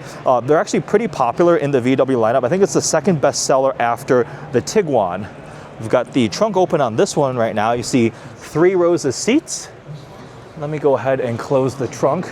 We've got new lighting design back here too. When I first saw these new taillights, I was like, that reminds me of Brick Breaker. I feel like I should be playing Brick Breaker with the little ball that goes and bounces and breaks these bricks and you try to clear the whole thing out. Anyways, that's a new design. Seems a little more squared off.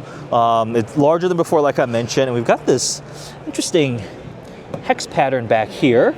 It can tow a good amount, competitive amount. Now, under the hood of the Atlas is the latest generation of the 2-liter E8888 turbocharged 4-cylinder. Now, it has gone up in horsepower just slightly. It is now 282 horsepower and 258 pound-feet of torque, which is more horsepower, but slightly less torque than before. 8-speed automatic transmission, front-wheel drive, but available with all-wheel drive. So that's a new powertrain option. Now, there is no hybrid version available at launch. They said it's supposed to come at the mid-cycle refresh, which will be at least 2 to 3 years away. So that, I think, is a little bit of a miss to not come out with a hybrid immediately, because look at Kia with the Telluride, right? There's the hybrid powertrain version or the turbocharged 2.5-liter 4-cylinder option, which does have this thing beat on torque too. Even the non-hybrid version is, I think, 311 pound-feet of torque. So 2-liter turbo 4 under the hood. It's a tried and true engine. Volkswagen has been using this E8888 in so many different vehicles for many, many generations. But it's interesting that it's slightly down on torque compared to the previous iteration. What do you guys think about the styling? It's definitely much more bold. I like the new lighting signature up front.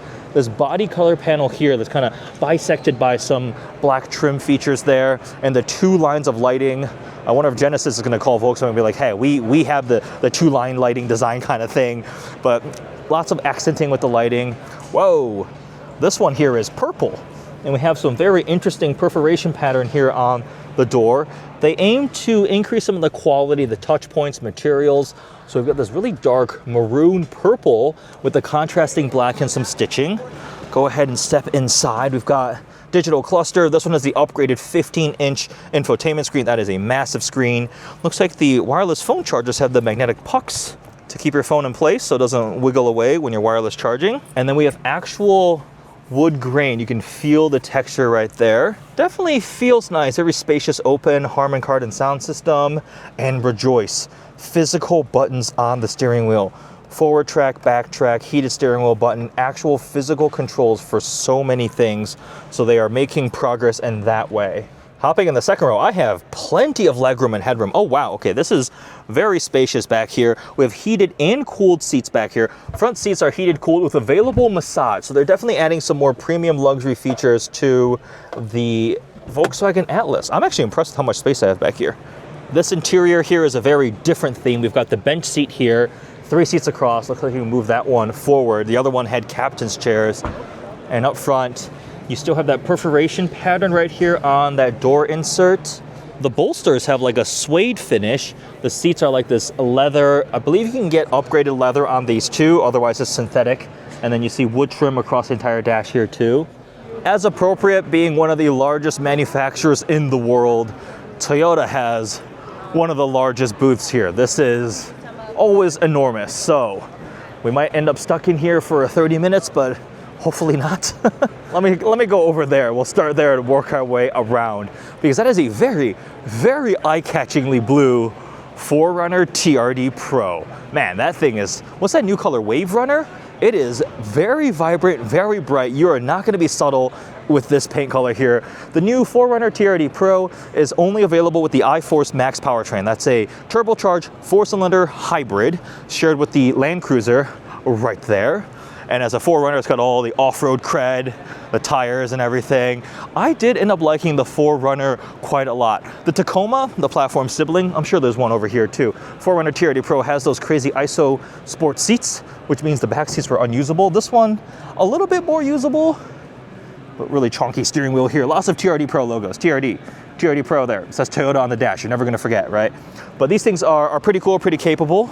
Now, as we're looking at this Tundra TRD Pro, we can talk about a rumor. Apparently, potentially, there might be an even more capable, more aggressive version of the Tundra coming. Toyota allegedly, like, trademarked or something, a name, TRD Hammer. So something to take on the F-150 Raptor, the Ram RHO and TRX, and the Silverado ZR2. So even more aggressive. 35-inch, 37-inch tires, suspension lift, widened, more aggressive body, powertrain upgrades. Will they put a V8 under the hood? Maybe. That would be cool to see, right? You have it with the Raptor R and the Ram TRX. They'd have to bring the right weapons to the fight there. If you show up with a little twin turbo V6, the Raptor R is gonna be like, haha, you can go play with my younger sibling, or the Ram RHO. Anyways, a TRD Hammer could be cool. The Baja treatment, right? Widened, taller, more aggressive from Toyota. We'll see. It was a rumor I saw that'll be really, really cool. Here's another, man, these things are bright. Holy crap, that Sequoia is like a billboard in blue. That is very, very eye-catching. This one here is a Trail Hunter, the Tacoma Trail Hunter. It's like the overlanding treatment. So it's kind of a parallel to the TRD Pro. TRD Pro is more like off-road, rock crawling, all that kind of aggressive stuff. This has similar capabilities, but a slightly different take. So like the shocks are, for example, different. They're not the same ones as on the TRD Pro. And you can equip it for like more like overlanding adventure feel, but still really, really cool. Those bronze wheels are nice too. You see the Trail Hunter badge there along the side, and the little snorkel up here. If I recall correctly, this is actually not fully water sealed. It's more of a dust protection kind of thing. So it intakes air from the back. So when you're driving through a dust cloud, you know, it's not coming in from the front and not breathing in. If it was truly like a snorkel for going through water fording, it would have to be fully sealed and you can't let any water in. But I think I recall seeing that from Toyota. Regardless, it's a cool little add-on accessory right there for the Trail Hunter. Man, this is a lot of this blue paint. I mean, it's a cool color, but sheesh. Land Cruiser is back. It's a smaller version. This is the 250 series, a legendary name, but smaller than other Land Cruisers of old. It is a modular shared platform related to things like the 4Runner, the Tacoma, for the latest Toyota generations. Now, I like it a lot. It's got some more premium, nicer touches, a different personality compared to the 4Runner TRD Pro, because there's a little bit of pricing overlap once you get to the top of the line 4Runner TRD Pros. But the Land Cruiser has returned. Man, we're just stuck in a sea of Toyota vehicles. We've got the Grand Highlander, which is still gas powered.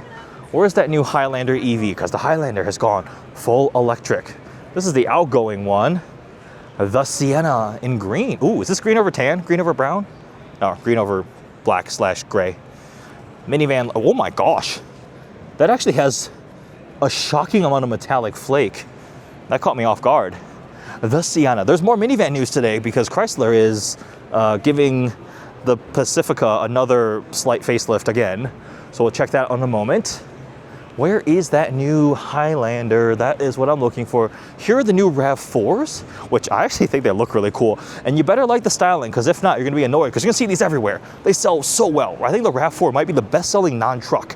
They're just everywhere, because it's just a good package all around. You get lots of nice features, they're reliable, Toyota, yada yada, right? So there's a reason why they're so popular, which also means extremely high stakes when they're gonna go to refresh it. Because if you mess it up, you're gonna be in for a world of pain if you mess up your volume most popular vehicle. So the new RAV4, hybridized powertrains and so forth, new styling, which I actually think looks pretty nice. And for the first time ever, there's a GR sporty version. Look at that front grille.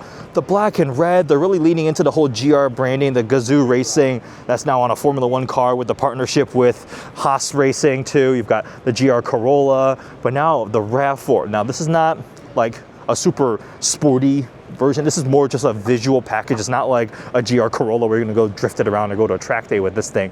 But it definitely is bringing some of the design elements, borrowing the brand equity of GR. You see logos there. Nice sporty look. So nice premium touches. Now I haven't spent a week living with one of these yet, so I need to schedule some time to try out the new RAV4, but plug-in hybrid available. And like I mentioned, I think the styling is really nice. This is an auto show thing. You see what's missing? The lid, because people will steal things. They need to get rid of like the carpeting. Like if it has a manual transmission, usually unscrew the shift knob, because when the cars are open and the general public comes to the show, they like to just, anything that's not secured down, even things that are secured, they will grab and steal. So it looks like Toyota was preemptive and they removed the center console lid right here. So if you buy one of these, you would expect to have this thing covered. But all right, I can't dwell too long on the RAV4 because there is still so much more Toyota to see. Where the heck is the Highlander?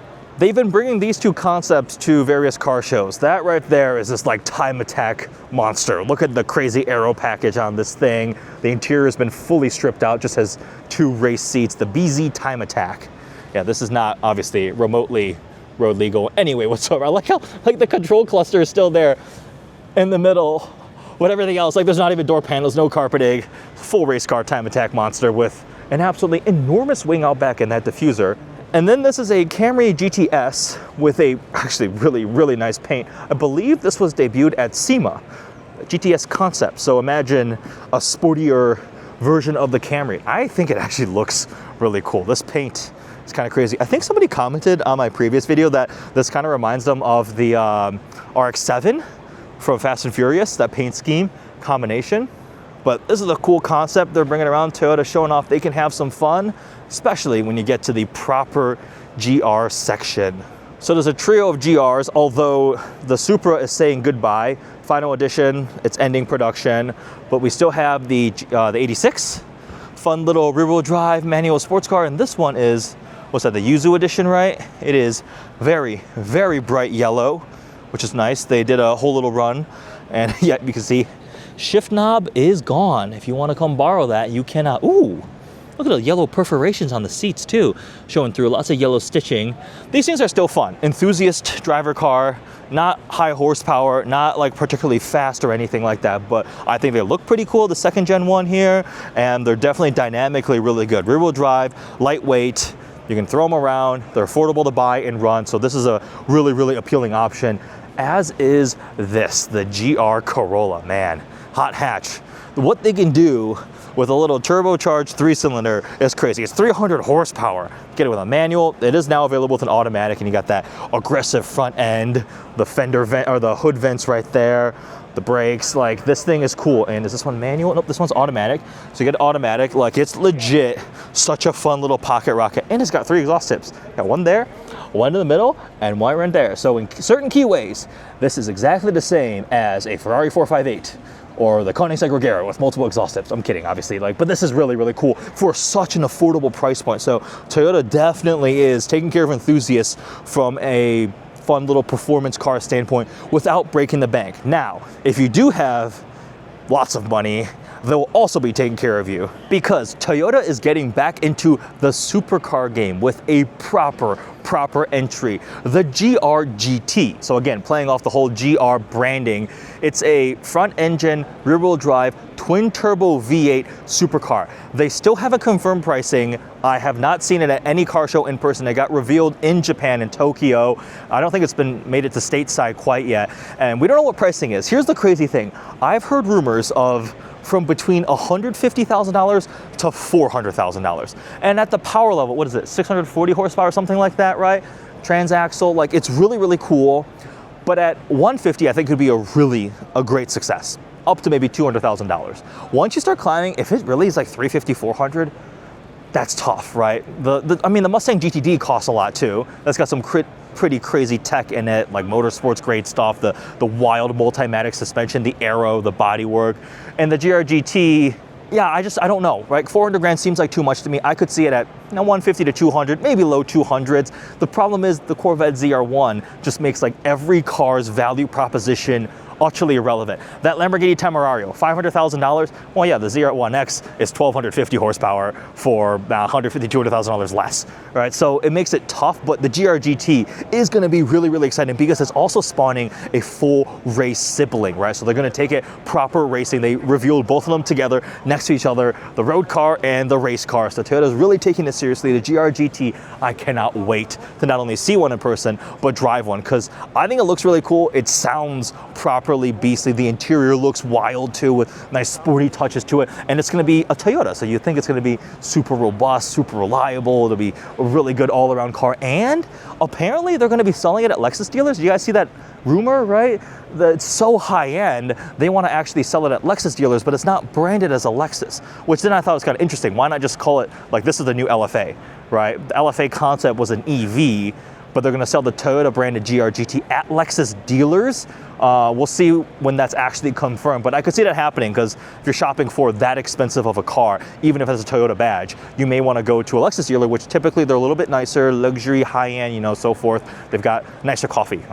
Anyways, the GR-GT is going to be really, really badass to see. And I mentioned that Lexus has their LFA concept. It's EV. It was that concept car they were parading around. So we'll see what happens with that. But that's the, is that the full Toyota booth? No, I didn't find the Highlander yet. Sorry, got distracted. All right, so after wandering around this gigantic Toyota booth a couple times and not finding the EV Highlander, I finally wised up and asked one of the people, is the EV Highlander here? And they said no, so that's why I cannot find it. But there is an all-new generation of the Highlander, and the big news is it's gone all electric. Now, there's still the Grand Highlander, but it's a very interesting choice to make the Highlander full EV, but unfortunately, it was not here on display at the auto show, but you can see it at your dealership likely soon, because I'm sure they're going on sale likely soon too. Kia also has a pretty big display and a new reveal. The new Kia Seltos is back there. We'll make our way, but let's check out what's up front. We have the Sportage, we have the Sorento, very distinctive amber DRLs up front, and the Telluride, which has been given a full refresh. Really distinctive styling. This thing has grown in size. The wheelbase is longer, overall length is longer. Styling is very bold and distinctive. From back here, it does very much resemble a Land Rover, Range Rover, a much more expensive luxury SUV. And funny story from the Kia team, apparently their design team had locked in the styling of the new Telluride. It was set in stone, sent off, ready to go, and then Range Rover released their latest generation, and they were all like, wow, that actually looks very similar to our Telluride. So the correction here is, if you hear somebody say, oh, the new Telluride looks like a Range Rover, no, instead, when you see a Range Rover, you're supposed to say, that Range Rover looks like a Kia Telluride. Regardless, having a Kia SUV resemble a very, very expensive luxury British SUV is a good thing, because I think the styling is really distinctive. This one here is the X Pro, the more off-road, adventure, all-terrain version. You get the all-terrain tires, a suspension lift, and this one has the matte finish paint, which is such a cool paint option on mainstream vehicles now. It gives it a really different character. You can really see the lines. One of the design inspirations for the Telluride was the facets of a diamond. So you see the angled cut that meets right here with this little notch on the wheel well. The flush door handles that are unlocked right now, so they pop out when you lock the car, they go in for better aerodynamics, and you also have another line here. Such a really unique design and look. Now, the front fascia has very different personalities. This one has the X Pro. This one reminds me of a waffle maker because of like the rectangular black grill. You get the Kia logo blacked out. These are actually attached to the frame. These tow hooks, recovery points, are actually connected to the frame, so they're functional. And then the DRL's headlights are moved really far to the outer edges of the face.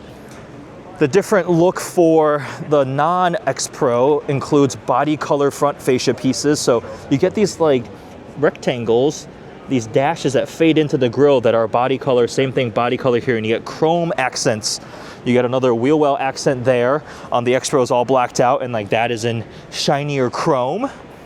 And then coming around back, you see a slightly different personality. The Telluride lettering all across the back. And then this one is the hybrid. So they've introduced a new hybrid powertrain, the 2.5 Turbo 4, paired with the hybrid system and a small battery pack. The front-wheel drive version of the hybrid will do like 35 mpg combined.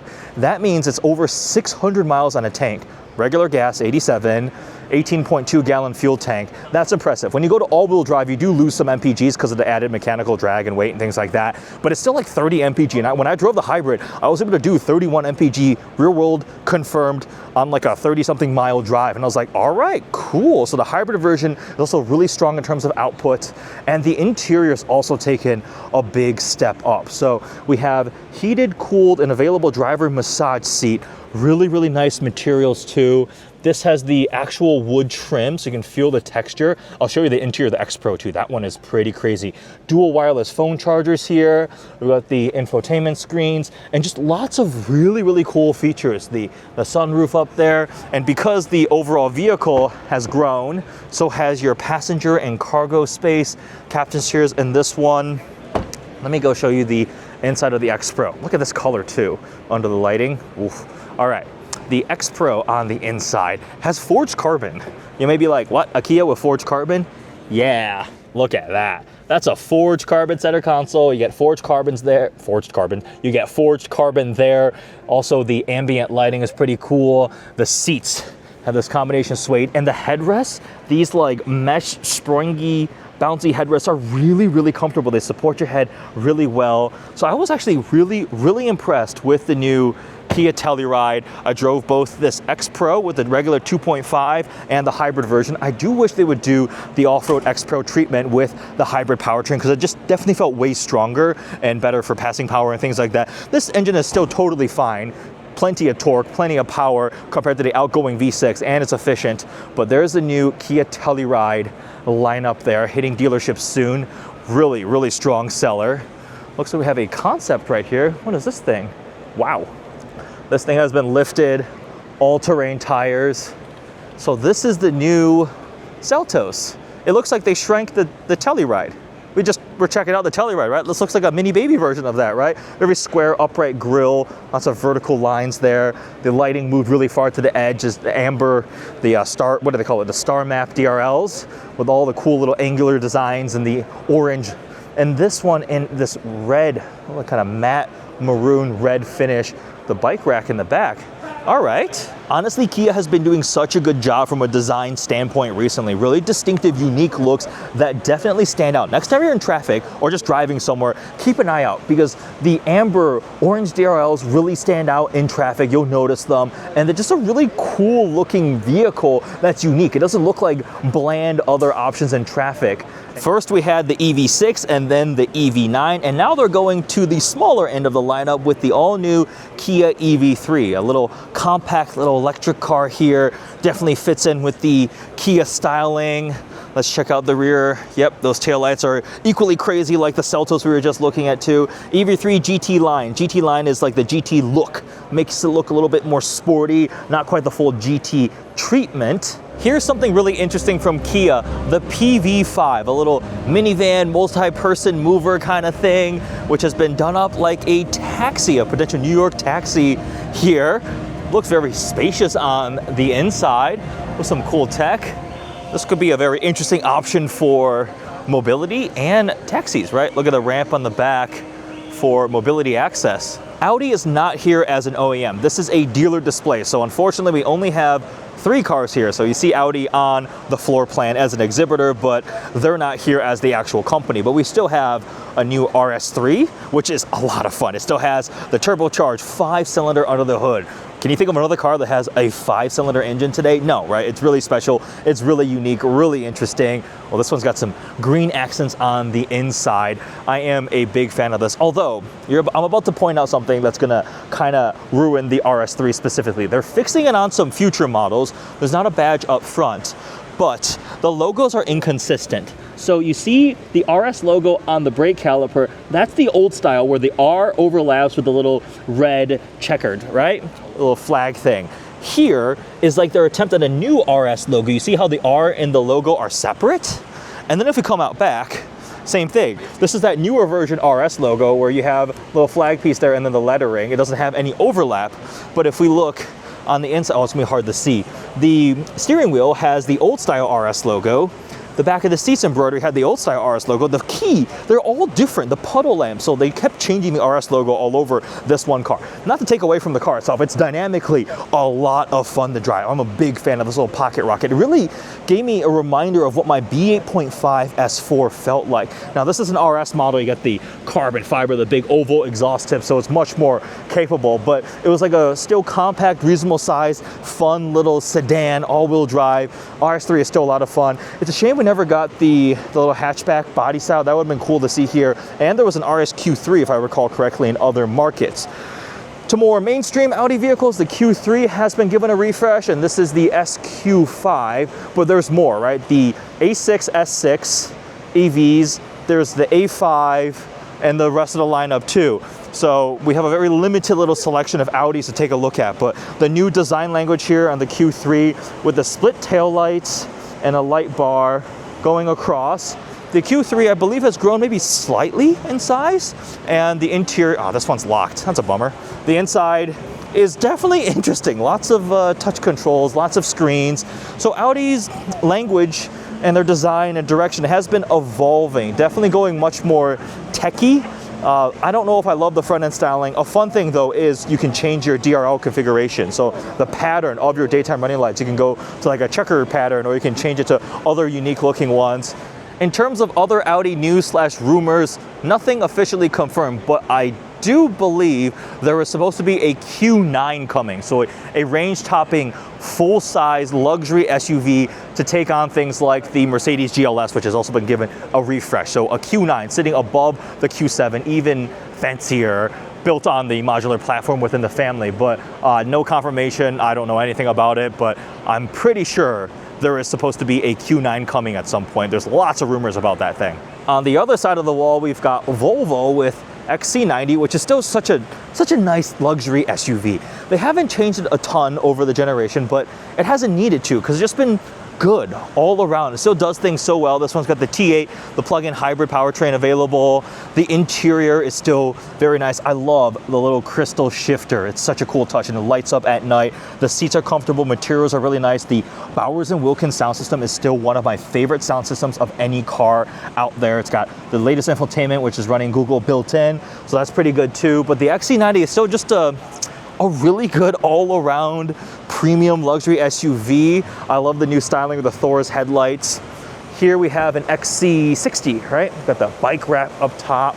So the Volvo family of crossover. This one's also now a plug-in hybrid. And then the other facet of Volvo would be here, the EX. So the EX90 is their flagship, and just like the XC90, it's the size of SUV, but EX means it's fully electrified. So they reimagine the Thor's Hammer daytime running lights with these little rectangles that actually open for your headlights. It's like eyelids that open up, which is really fancy and cool. We see the filled in front fascia here. Now, they did update the EX90 to run at a newer architecture, so it's got even faster charging, more powerful, all these different things. From a styling standpoint, I think it's really distinct, really cool look.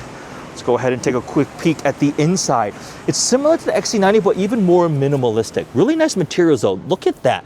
That's lighting that shines, oh no, it went away. But there's lighting that shines through the wood trim, which is really cool. The big screen right here, and then we have the smaller one on the steering wheel that shows some of your like driver assistance text. Seats are nice and comfy. There's a whole family. The EX60 is coming soon too. We went over to Sweden to check that thing out, which also has some really, really cool innovations and design. But sadly, the little baby sibling to this one, the EX30, is being canceled in North America. The EX30 and EX30 cross country, that thing got hurt by the whole tariff situation because it was supposed to be really affordable, really, really cool. But then with the tariffs, the game became pretty much economically inviable. It just, the price went up too much and it was a challenge. And it's really fun. It's the quickest Volvo ever. The thing is a little pocket rocket. It does 60 in like the low 3 seconds, right? Like it's actually a lot of fun. Same thing to cross country. But anyways, EX30 is gonna be gone. EX90 here, and EX60, along with a cross country variant of that, will be coming shortly to the Volvo lineup. Why is Lincoln all the way over here when Ford was all the way over there? They got kicked over to this side of the display hall, but we have the lineup of Lincolns, the Navigator, the Aviator, the Nautilus, and the Corsair. Among the Lincoln lineup, the Nautilus I think is my favorite. The Nautilus Black Label is such a nice vehicle. I love the styling. You get the full light bar up front with the Lincoln Star illuminated. Really, really cool look. And then the inside is just so nice. Like the Black Labels, like the lighting, the huge screen. After spending a week living with one of these, I was like, this is properly nice. You have a lower touchscreen here. I can smell the perfume. You can make your cabin smell nice, a nice Revel sound system. The lighting, again, is really cool. The seats are very comfortable, heated, cooled, massaged. Materials are really, really nice. And Blue Cruise means you can go hands-free. I went from Detroit to Chicago pretty much 100% hands-free, lane changes, speeding up, slowing down, everything. Blue Cruise on this is really, really nice. The Nautilus Black Label with the not soft close doors, sorry. With the hybrid powertrain is properly impressive, which is cool because I actually used to work on the Ford and Lincoln platform that was the Edge and the MKX many years ago when I was an engineer at Ford. And at that point, the Lincoln honestly was just like the Edge with a little bit of leather and a badge on it, right? But this is different now because the Edge is gone. Ford doesn't have the Edge anymore. This is kind of more its own thing, and it's really just properly stepped up. So Nautilus Black Label is genuinely one of my favorites out there. Here we have the lineup for Lucid, starting with the Air. This was their first ever vehicle, a sedan, and I believe it's the only EV that's been rated at over 500 miles of range. Really cool engineering, really good chassis development, and the top tier Sapphire version makes 1,234 horsepower. It's ridiculous, but there's mainstream versions, the Touring, the Grand Touring, and the Pure. It's a really appealing luxury sedan in the EV space. The efficiency is impressive, some really cool engineering and unique design.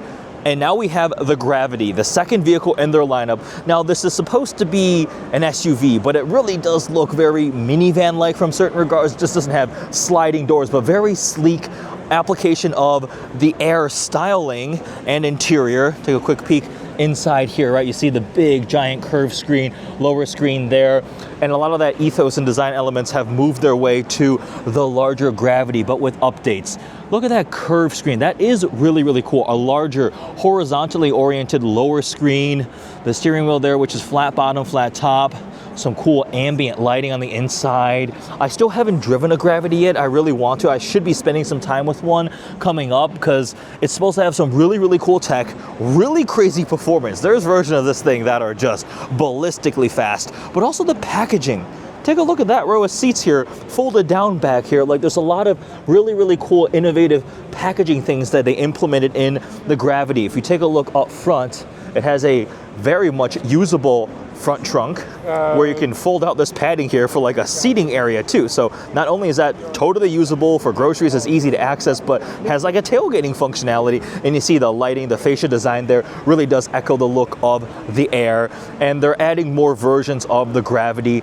828 horsepower, 450 miles of range, 60 in 3.4 seconds, which is kind of crazy for a vehicle like this.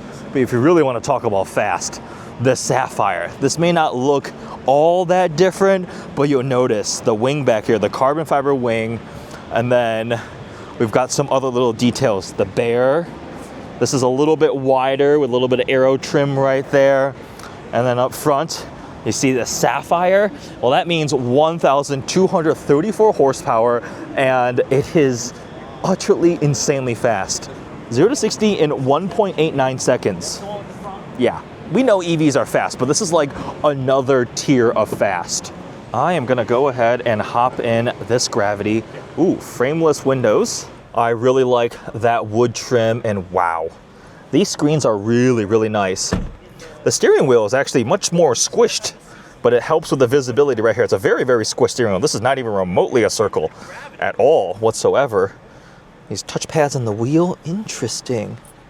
Ambient lighting is really cool. The materials seem really nice, but that's something Lucid has always been able to nail. And the driving experience, man, I'm really excited to try out one of these things.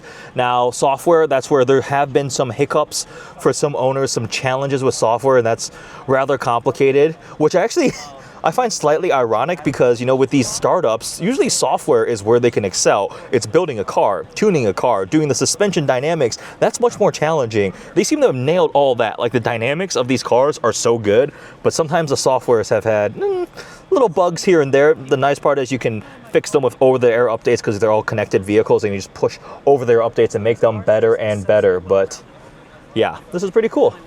Oh, wow, yeah, and take a look at that. That glass roof just keeps extending up with that lighting. That is very, very immersive. You get some tinting. You see it kind of gradually starts tinting up there, and then the floating sun visors. All right, Stellantis has a lot of different brands and a lot of different vehicles, so they have a pretty big booth space over here too. So let's start making our way through, starting with Jeep. We've got a pair of Gladiators. I'll be honest, Jeep has been launching so many special trims and versions and packages of Gladiator, Wrangler. I've kind of started to lose track of some of them, and I apologize for that, but they're really, really cool. Lots of them have different personalities, drawing from different themes and parts of heritage and things like that. So I don't know every single little iota of all the different packages they're coming out, but let's go take a look at these. Because, like, for example, this one says 4x4 Willys, and it's got the color matched kind of steel looking wheels, which is pretty cool, with the tan interior. I think I saw a rumor too. I think I've been talking a lot about different rumors that I keep hearing. They pop up in my head when I see these cars. I think they might be putting a manual back into the Gladiator. I saw some articles about that. So, all right, we've got the Recon here. So those are two of the newest members of the Jeep family. And here's something really interesting. It's badged as a 4xe, but in the past, 4xe referred to the hybrid system. These are pure electric. We have a pair of them right here. Imagine a Wrangler, maybe a little bit smaller, but all EV. It's like 670 horsepower, so it's pretty ridiculous. And it looks like they're using their 4xe name. Maybe that's gonna become electrified Jeeps and vehicles in the family. That's the branding they will use, because once we get to the Grand Wagoneer, we can talk about the range extender powertrain. I don't know what they ended up badging that too. So this is the Recon Moab. I think we've got new interior updates. That's a big screen, that Uconnect screen. Wow, lots of storage space in the middle, different drive modes, things like that. And just like on a Wrangler, the doors do come off. You see the mirror has been rebolted right here using the hinge. I'm excited to try this thing out and see what it feels like, because it's going to be really, really quick. Obviously with EVs, you make a lot of power, and EVs are actually really good off-road too, because you have so much more independent control of the motors and that low end torque to just slowly climb over rocks and things like that. So only fully electric vehicle to be trail rated. Now, where this is going to be a little bit of a challenge is the price and the range. So it's, I said 670, it's 650 horsepower, but 230 miles of range. Now, 3.60 to 60 is gonna be fun, but 230 miles of range, and it starts at $65,000, which is a lot of money. I think the Rivian R2 is going to give this thing a really, really hard time for buyers who don't care as much about the off-roading. If you really want to do GP off-road things, then yeah, one of these things is gonna win out over the R2 as of now. But that pricing, the range, the specs, I'm gonna wait till I drive one of these things. I think they look pretty cool. You've got an update to the Jeep front fascia with the illuminated 7-slot grille, which is pretty cool. And then we've got plenty of off-road trail functionality, right? We've got the tow hooks here. It looks pretty tough. So this is the Recon. Continuing on, we've got a couple Wranglers here, Rams over there, we'll go to that next. This is the new Cherokee, so they've given this a complete update too. There's a hybrid version of it. I did a full drive with the Cherokee, so you can check out the videos. And another fun detail is back here, the taillights were inspired by the design of like a jerry can, like carrying fuel around like the old-fashioned ones. So that kind of shape around there. So you can see it when the taillights are illuminated with some design inspiration for the Cherokee. But actually, the biggest news today from Stellantis is the new face on the Chrysler Pacifica. So take a look at this. They have updated the front lighting, the whole front fascia here. We've got a light bar going across the middle, and this is a reimagined Chrysler Wings logo. It's like super abstract, illuminated here. So the whole front fascia here has been updated, and these headlights are very interesting, very techy looking. I think they said piano key inspired design. up front. It definitely modernizes the face quite a bit for the only vehicle that Chrysler is building right now. So the Voyager was brought back and then canceled again. The Pacifica LX, the entry-level trim, is replacing the Voyager, so it's still back to just one and only one model for the Pacifica, or for Chrysler overall. Now this one here is the Pinnacle, so we have some nicer luxury features. That is a cool interior, blue with the brown piping and stitching, but on the inside, I think that's pretty much all exactly the same. The steering wheel has the new Chrysler logo on it. Do I think this is open? Yes. We have the captain's chairs back here. Where are the pillows? Where are the Pinnacle pillows? They have the little pillows like a Maybach. They don't have them in this one. Go ahead and close that. But I think the rear has stayed. Yep, the lighting is exactly the same. They've updated the logo right here. It's super like minimalistic. Same, you see it on the license plate fill-in right there. Now, they have also dropped the hybrid powertrain, so it's just the Pentastar V6. That's the only powertrain option available here. So yeah, the cluster looks like it's carryover. Uconnect screen there, everything in the middle. They just updated the logo here on the steering wheel. Man, it's kind of tough being Chrysler right now. I kind of feel for them, because they exist for one and only one vehicle. Will they bring back a 300, a 200, maybe? Like, we'll see what they do, but this is the new Pacifica. If they come out with maybe another generation of the 300, they could do off the platform of the Dodge Charger, right? It's already within the family. It's been done before. Just use a Charger family with a 6-pack and put a Hemi in it, but give us another 300, something to give Chrysler a reason to live and exist. I would like to see that. Now, back to the minivan world, this thing, the Grizzly Edition or whatever they call this, is like a concept wrapped in satin gray with the all-terrain tires, suspension lift, the roof rack up there. Like, this is cool, right? Overlanding is getting really popular, and if you need space practicality with your family and you want to go camping off the grid, you could maybe do a build with your Chrysler Pacifica here and go conquer all terrains. Alfa Romeo has a little corner right here. We've got the Tonale, which I don't think any major changes. It's a cool looking vehicle. Alfa can definitely make a really well-designed vehicle, but since the Giulia Quadrifoglio has faded, I personally haven't been super keeping up with what Alfa has been doing, but this front fascia looks pretty cool, and the color is definitely nice. Now, can I have some Quadrifoglio goodness? Because honestly, the Giulia Quadrifoglio and the Stelvio Quadrifoglio were so much fun to drive. I mean, the dynamics, the engine for a twin-turbo V6 was really, really exciting and fun. We've got a Stelvio right here, and then Fiat. I think this is the like the Armani edition. They did like these fashion collabs for the little Fiat 500e, which is a fun little city car. It's got limited practicality, I think. Like, you're not taking this thing on a road trip, but it's like a little city car, right? And they've got where the inspiration came from. And then, oh my gosh, the bright paints this year. You could also see this thing from outer space. That is fluorescent neon bright, which kind of fits in the personality of this little thing. There was one that was offered in rose gold, which I thought was pretty cool. And you got the quirky little Italian touches. But this being fully electrified may limit some of the interest, right? I still remember when the Abarth came out of the Fiat 500. That was really cool as an enthusiast. The seats say Fiat, Fiat, Fiat, Fiat, Fiat over and over again. So that's another fun little touch.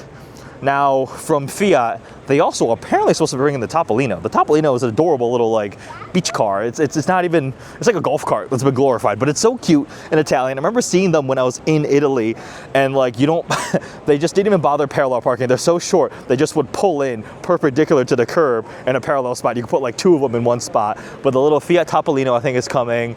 But that's a quick look here in this corner. Around the back side of the Fiat wall, we've got some more Jeeps. Grand Cherokee. The update for the Grand Cherokee visually is fairly minor. The front end did get a slight tweak, but the bigger news was under the hood. Hurricane turbocharged 4-cylinder, taking the Turbo 6 Hurricane family and expanding it with a 4-cylinder. It's got some pretty cool tech. Turbulent jet injection, turbulent jet ignition. It's TJI. So they've got all these acronyms. Engine tech, essentially pre-ignition to maximize power and efficiency. So it's a new Turbo 4 that's pretty much going to be the volume engine, because that's what you get across the lineup unless you're buying a base model. So the Grand Cherokee has been given a very, very slight refresh. Now that Hellcat is continuing across the Ram with the TRX, can we have a Hellcat Grand Cherokee again? Where's the Trackhawk, right? I want a Trackhawk again. I want to see what that's like. Now the Grand Wagoneer, this is the big flagship full-size luxury SUV body on frame. This is to take on the Lincoln Navigator and the Cadillac Escalade, and they refreshed the front fascia. You see the new lighting with the illuminated grille and the DRLs down here. But the big news is a new powertrain.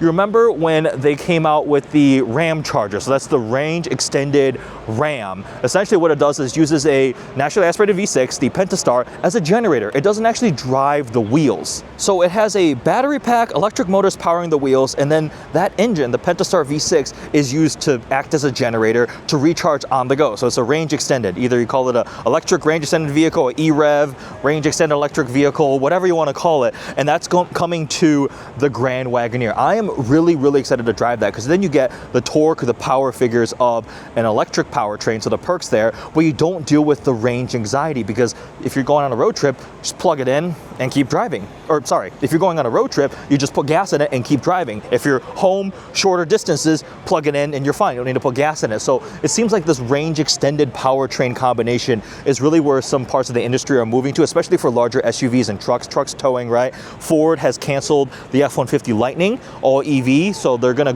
come back with a range extended powertrain. Scout is previewing their Traveler and Terra with also a similar range extender powertrain using an engine onboard generator. I know there's a lot of Chinese manufacturers that also have this range extended powertrain combination.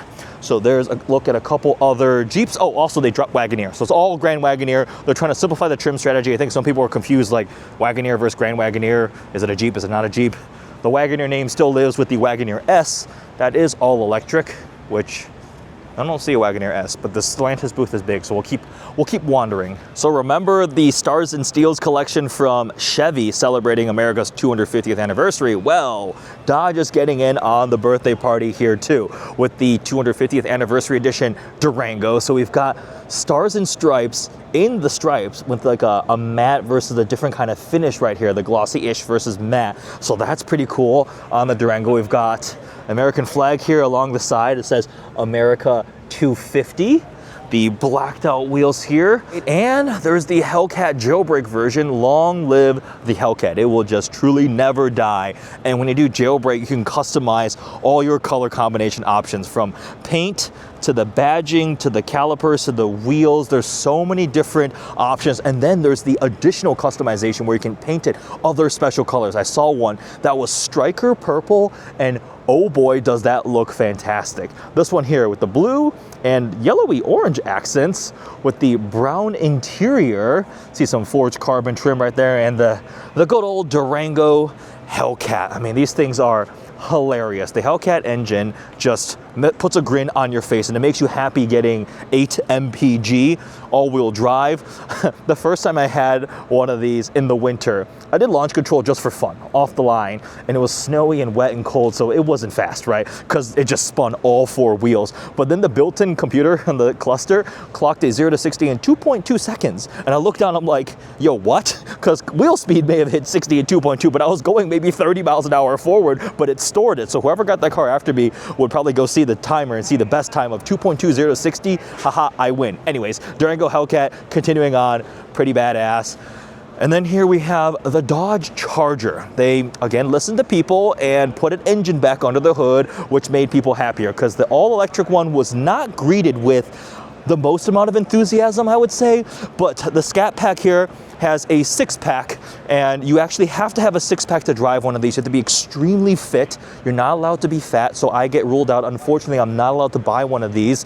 Just kidding. It refers to the Hurricane Twin Turbo Inline 6 here, the high output version and the standard output. There's 2 different options, but the Scat Pack gets the high output version here, and it's a pretty good package in terms of the power you get. It's all-wheel drive with available full rear-wheel drive mode. It's got the looks for sure, the muscle car looks. Dodge has always been able to nail that. The presence, the details, like I think it looks really, really cool. That traditional muscle car stance and proportion, it just looks aggressive. And it's already kind of wide body from the factory. It is tremendously wide. I don't know if they could actually do the flared fenders like the previous generations had. And the other thing is it's available as a 2-door and as a 4-door, and they're like the same thing. They just shrink the doors and add another set right there, because the wheelbase and stuff stays the same.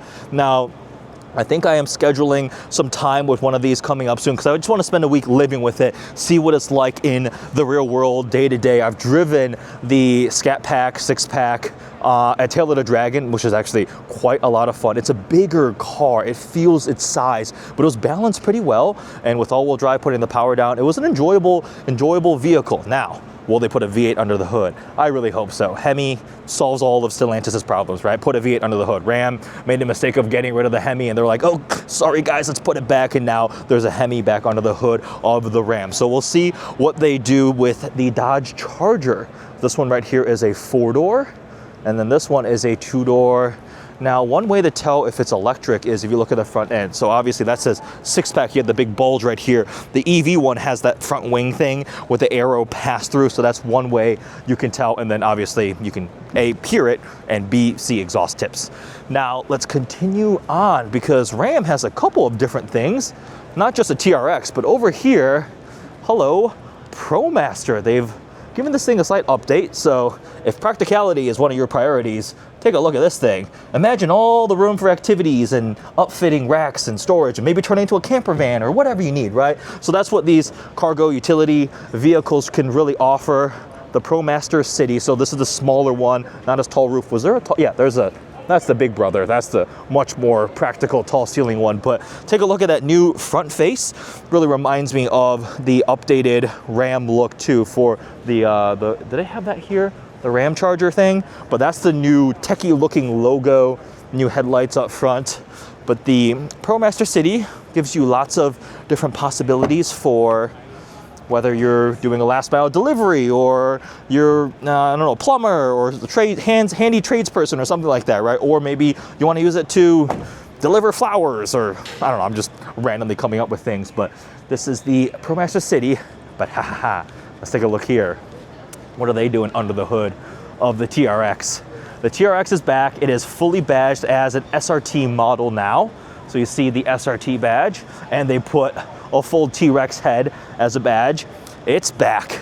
777 horsepower. They saw Ford with the Raptor R and went, okay, fine, you beat us once, but that's cute. Here's 777 horsepower, 6.2 liter supercharged V8. And of course, we've got the very, very over-the-top graphics pack on this one. You don't have to get it with that. But the Bilstein shocks, the suspension lift, the tires and everything, and it sounds appropriately ridiculous. The interior gets some updates too. They brought in the suede headliner from the Tungsten, leatherette steering wheel. We've got plenty of red accents everywhere and the latest infotainment screen there. I'm looking forward to driving this. It'll probably feel similar to the previous gen TRX because it's just a carryover of that formula. And even though this is up on power compared to the Raptor R, it is quite a bit heavier. That's one thing the TRX has always had going against it compared to the Raptor. It weighs a good amount more. So it'll be a close battle between the two of them. Very different personalities.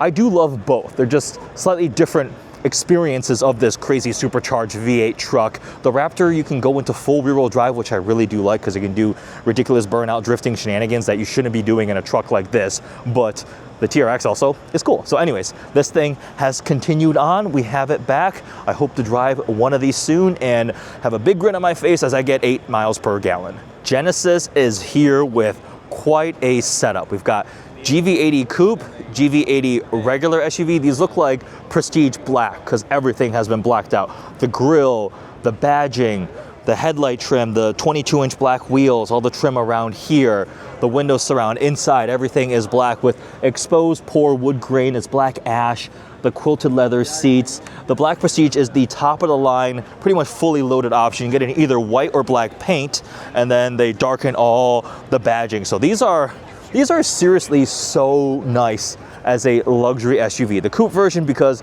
Mercedes and BMW have the X6 and then the GLE coupe. Everybody's doing this coupe SUV kind of thing. It's just inherently less practical, but it looks sportier, so people like them. But they offer it as an option.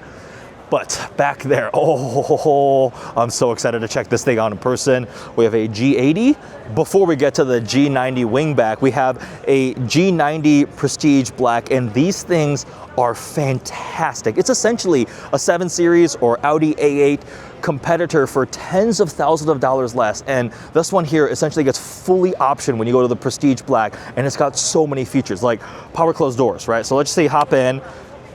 press this button, and the door closes, right? Same thing in back. And you get this whole executive second row experience. You can move that seat all the way out of the way, recline, you get pillows in the headrest, the quilted seats, they're heated, cooled massage.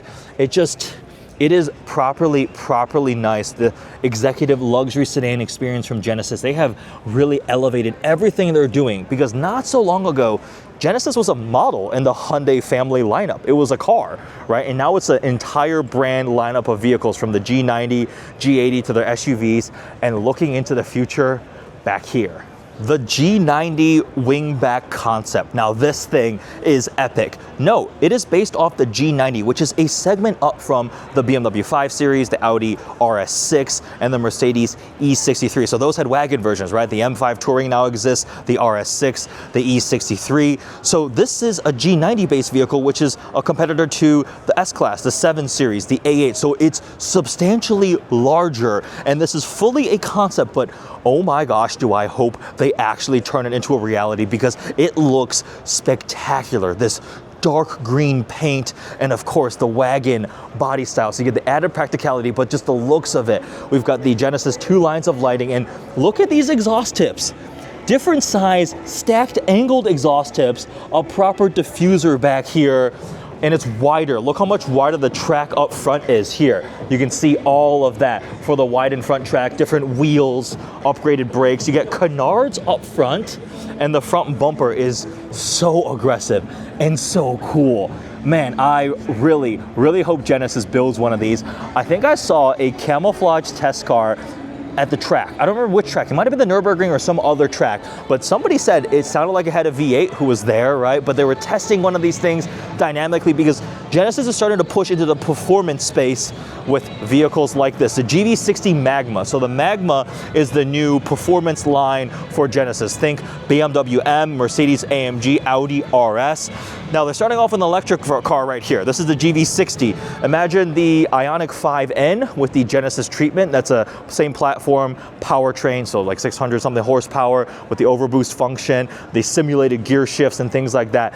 And it's a lot of fun. Having spent time with the EV6 GT, the Ioniq 5N, I imagine this will be equally as a riot. And it's got that signature orange hue. The rear wing right here almost looks like devil horns as it comes up right there. If you look at the front profile, and it's a very bright orange. This is the new Magma signature color, and they're not stopping with this. This is going to be a road car you can buy, but there was that concept with the Wingback. They released that, and then they also released a mid-engine supercar concept that is supposed to be coming from Magma. Well, not many details have been confirmed, but I think I heard it's supposed to be different tiers, kind of like Porsche with the 911. You have a regular Carrera version, then you have the S, and then the GTS, and a turbo, and a GT3. So they'll do different flavors, hopefully with a twin turbo V8 in the back, or some sort of V8, V6, who knows what it's going to be. But back to the GV60 itself. Let's take a quick peek at the interior.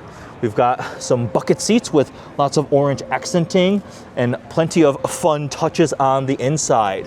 So there's the GV60 Magma moving into the enthusiast performance space, starting with one of these. But will they do that same treatment to GV70, GV80, G70? Imagine a GV80 with a twin turbo V8 under the hood to go up against the X5M and GLE63. This thing, man, it looks so nice. Like, I would daily one of these, no hesitation. I would buy one of these to daily drive immediately. With a V8 under the hood, this styling, these proportions, the interior and technology of the G90 that I know it already has, and then with the long roof back here, oh, those exhaust tips, I cannot get over these exhaust tips. This is also massive. That one there I can fit my fist in, and he had a little one up there, and it looks so cool, so unique. I don't think I've seen a car with exhaust tips like that before. And you get the sculpting here on the rear wing. Is that a pass-through? Yep, that is a pass-through too. And then the paint, purely a concept car. It says concept up there, but man, do I hope this thing comes to actual reality. What else does Genesis have? Continuing on, we've got one of the matte finish GV70s. It's really cool that Hyundai Kia Genesis Group is offering so many matte paint finishes. This is the graphite, so kind of similar to the Prestige Black, but the graphite trim, so slight different tweaks to the front end trim coloring and this graphite matte color. Inside we've got, are these red? Yeah, we got red seat belts, carbon fiber trim. I just drove a refreshed G70, so they changed a couple things. The big screen, that massive OLED screen, it's OLED, right? Anyways, the big screen, they moved the climate control panel down here, and they tweaked a couple of things. The front end styling has been updated. The actual headlights are these little squares. So you saw that kind of matched all the other Genesis vehicles and got the 2 lines of lighting. So they've updated this slightly, but from a dynamic standpoint, performance, I think a Magma version would really do well. Where the X3M was so popular, such a cool thing. The GLC, I mean, they put a twin turbo V8 under the hood. Remember the GLC 63 AMG from Mercedes? So Genesis, you should do it. You should do it. We have the G70 right here. Fun little luxury sports sedan. This is getting a little bit older. BMW has their new generation i3 now, and this one has been sitting for a bit. Not that it's like dated by any stretch whatsoever, but we'll see what they do with the next generation. And then we have, looks like another GV80 coupe, but there's the Genesis lineup. And they're getting themselves into racing. Take a look back here, Magma Racing. They are going endurance racing. So not only do we have the road going car right there with Magma branding, but that is a GT, that's a prototype, right? So they're gonna go endurance racing, and I am excited to see how they do. If you come to an auto show, it looks like you can come play on the racing sims, which is fun, but ooh, that looks pretty cool. They got the 2 lines design with the taillights too. Genuinely, Genesis is making huge advances from the performance standpoint, the luxury standpoint, the tech standpoint. Yeah, I'm impressed, excited to see where they go. The mid-engine supercar, the Wingback, endurance racing, Magma performance cars, the luxury stuff. Yeah, oh, GV90. That should be coming at some point soon, right? A flagship, full-size luxury SUV to take on the Mercedes GLS, the BMW X7, things like that. So take the G90 treatment, make it an SUV, use one of the platform siblings within the Hyundai Kia family. It might be electric based off the EV9, right? And the Hyundai Ioniq 9. I hope it's a gas-powered version, but regardless, a flagship, full-size luxury SUV from Genesis would be really cool. Now, moving on to one of their sister brands, Hyundai, because here's a concept car. This is the Hyundai Boulder concept, and it is here to make Ford worry about the Bronco and Jeep worry about the Wrangler, a body-on-frame, off-road focused SUV.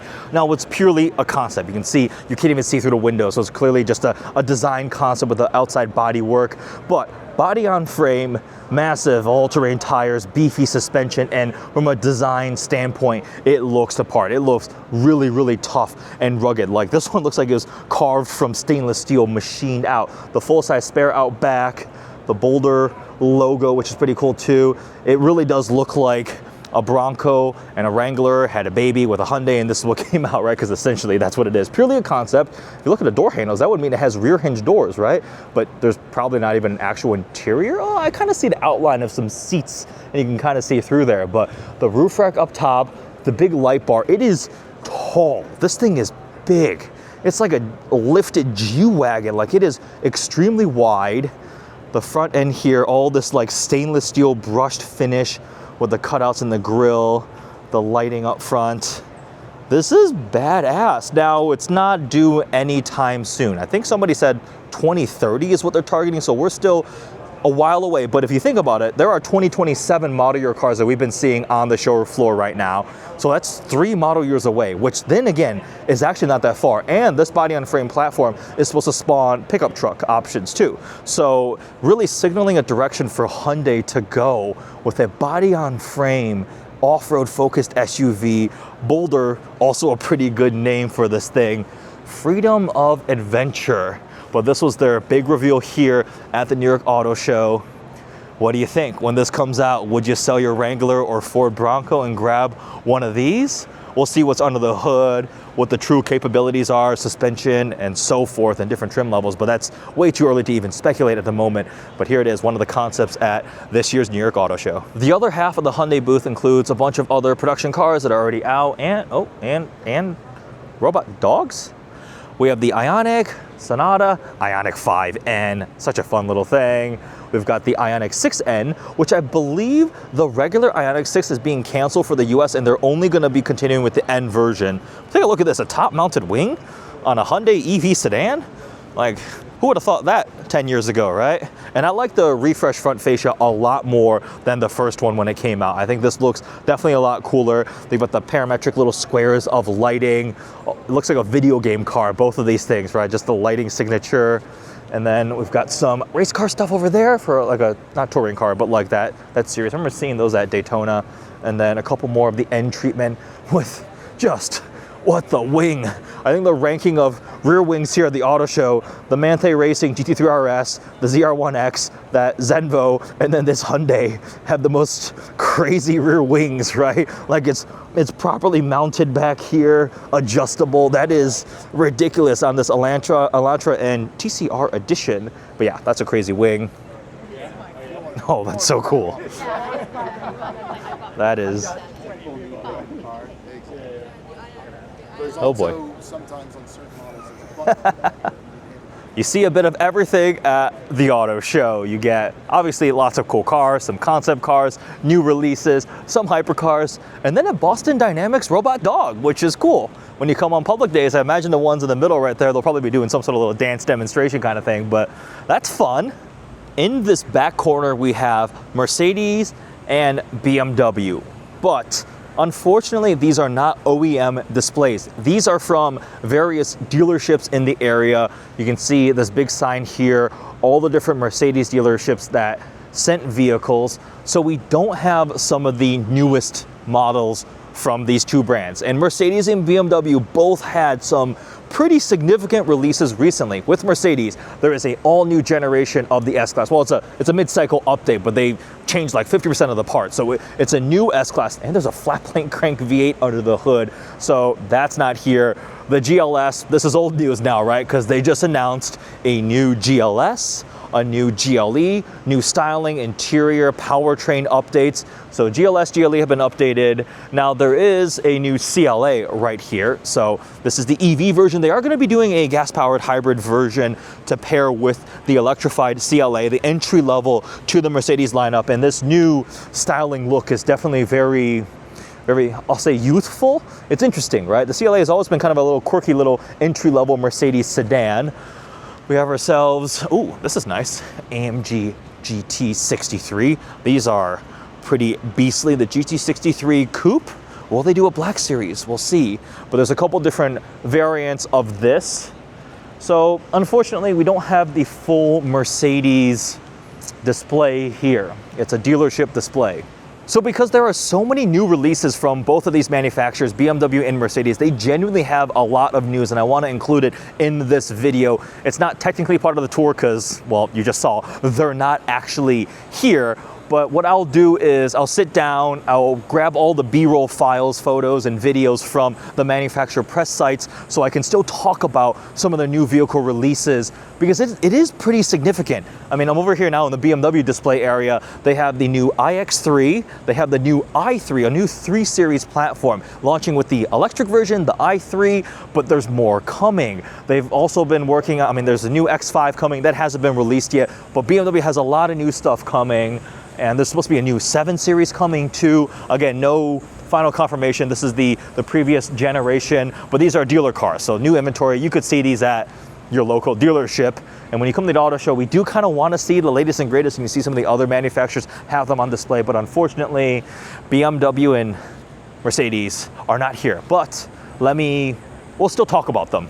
So Mercedes is calling this the biggest S-Class update ever. Over 2,700 new parts, more than half the car is new. The headline, it's got a flat plane crank V8. That's the kind of engine you usually find in like the Corvette Z06 or a Ferrari. Mercedes put it in their luxury flagship sedan. It makes 530 horsepower in the S580. They also went triple screen across the dash, more screens and more screens and more screens. And the suspension now uses crowdsourced road data to pre-adjust before you even hit a pothole. Of course, being an S-Class is going to be seriously impressive. There's also the Maybach version, which is obviously even more ultra luxurious, but I'm very very excited to see the newest generation of the S-Class. Now, the 2027 GLE has also been given an update. You also get the flat plane crank V8 in the S-Class in the GLE 580, 530 horsepower. The GLE 53 AMG is now a plug-in hybrid making 577 horsepower, and they upgraded the regular plug-in hybrid from a 4-cylinder to the inline 6. So now it's 429 horsepower and even more electric range. They also did the triple screens across the dashboard, but you do get a physical volume control on the steering wheel. So, trade-offs, right? But there's also a lot of new parts on the GLE. The other big refresh that was just announced along with the GLE was the GLS. It's the S-Class of SUVs, and they really are bringing it. Same thing, flat plane crank V8 in the GLS 580, same thing as the S-Class, 0 to 60 in 4.6 seconds, which is pretty quick for a big luxury SUV. And you can have a standing up illuminated hood ornament, just like on the S-Class. They also brought back a low range transfer case for off-roading, and there's a bunch more suspension tech to make it even more comfortable. Now, the styling, they've updated the headlights and taillights with more stars in them. The GLE has 2 of them, and the taillights, and the GLS has 3 of them. So the whole little star pattern all over the grille, the lighting accents, that's a big thing on Mercedes. And GLS will probably get an AMG version later, and of course the Maybach version. Now on the BMW side, there's the 2027 iX3 and the i3 sedan. So new 3 Series, a new 3X3 sized crossover. These are both all electric, but as part of the new class design language, new overall direction for BMW. So the iX3 was the first one that came out, 463 horsepower, 400 miles of range, 800 volt architecture, charges very quickly. So it's pretty good. I actually really like the styling, the new design language for both of these. Now, the i3 was more recently revealed. The iX3 was at the Chicago Auto Show, but the i3 is the same name, but not the same kind of car. Remember the original i3 was that quirky little, tiny little hatchback looking thing, right? Along with the i8, the plug-in hybrid carbon tub, 2-door sports car. But now this is the 3 Series, just the electrified version. So 463 horsepower, just like the iX3, but it's even more efficient because it's a sedan versus a crossover SUV. So they're saying 900 kilometers, I believe, on the European cycle, which does convert to probably in the low to mid 400 miles on the US cycle. So that's going to be pretty good, and we'll probably get some sort of Performance M version, and don't worry, there will be a gas version of it. But I also really like the styling, so I'm definitely really excited to spend some time with this new generation of BMW, the new class, and see what they're like. Subaru always has one of the most immersive displays at the show. It feels like you're walking into a national park. You've got all this greenery that build the structure, and they have puppies. So you can come and you can pet puppies, and I believe they are available for adoption, like rescue pets, but look at that. You've got doggos getting some attention and some socialization, which is always nice. So at the auto show, Subaru always brings pets. Chicago Auto Show, we've seen them here. It's a nice little thing here. They get lots of attention and treats. But let's go check out some of the cars. Right here, the Brat that was used in the Hoonigan film. Utterly ridiculous. They completely rebuild this thing into like a straight race car. It's got like the active aero fins. And when you watch the video, the scene where it's like sliding along the edge of the pier is absolutely crazy. The balls that it takes to do something like that is wild. So Subaru definitely still embracing and supporting that kind of rally part in the Hoonigan thing. So this thing is pretty wild. Imagine sitting back there. I would be willing to try that. That'd be definitely a lot of fun. You could probably charge people money for tickets for thrill rides, hopping in the back of this thing. And there's only one of these. So when they were filming Hoonigan, like the episode, if something happened, if the car fell in the lake or it crashed, they would have to rebuild it to keep filming and driving. But this is really cool to see here. Just like the Bentley film, if you haven't seen the latest Hoonigan one, go watch that too. It's crazy. We have ourselves the WRX TS. Is this a TS? It should be, tuned by STI. So you get the Recaro bucket seats with some really cool blue accents, manual transmission, missing shift knob because they don't want people to steal that. And I actually really like all the blue accents. They redo the suspension. I believe you get upgraded brakes, and you get a TS badge back here. Still no full STI. Like, what are they doing? Give us a full STI, please. Now, at one point, I think the rumor was it might be electrified, which I wouldn't want that. Just give us a proper big wing turn up the power just a bit on the Turbo Boxer 4. Goodbye, doggo. And give us a proper WRX STI, pretty please. We also have the BRZ TS, so the TS treatment is the same, similar kind of thing right here. Another manual rear-wheel drive, affordable sports car, platform twin to the Toyota GR86. And then this is their big main stage where they reveal their new cars. And Subaru had two launches, the all-new 2027 Subaru Getaway and the Subaru Forester Wilderness Hybrid. The first time they're doing a hybrid treatment for a wilderness model. Right here, this is the Getaway. So this is essentially the Subaru version of the new Toyota Highlander. So we didn't get the Toyota Highlander here, but we do have the Subaru version, and this one makes even more horsepower. It's 420 horsepower, which I believe is the most powerful factory Subaru ever made. It should have pretty good range numbers of a couple different versions of battery packs, but this is a fully electric Subaru SUV named the Getaway. I like that they're using actual names and not letters and numbers, right? Remember when they came out with the BZ4X, XYZ, 17Z, whatever? Like, I just didn't like that kind of naming. That was terrible. It's still the BZ now, but giving it an actual name, I think really makes it easy to pronounce and easy to remember. Let's take a quick peek on the inside of the Subaru Getaway. We have the electric door handle right there. Big screen on the inside. Is two wireless phone chargers the new standard now, I guess? Power button there. Some interesting texture on the seats. So platform shared with Toyota, and Subaru is just giving their little twist on it. This is the new Getaway. And they just make it so cool, immersive. You hear like bird sounds in the background.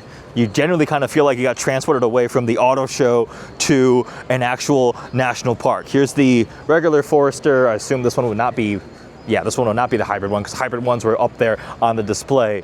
But the kind of national park theme thing here. But then they have that little corner knocked out for the rally sports car Subaru shenanigans with the BRZ, the Hoonigan thing, and then a WRX. So different sides of the Subaru personality.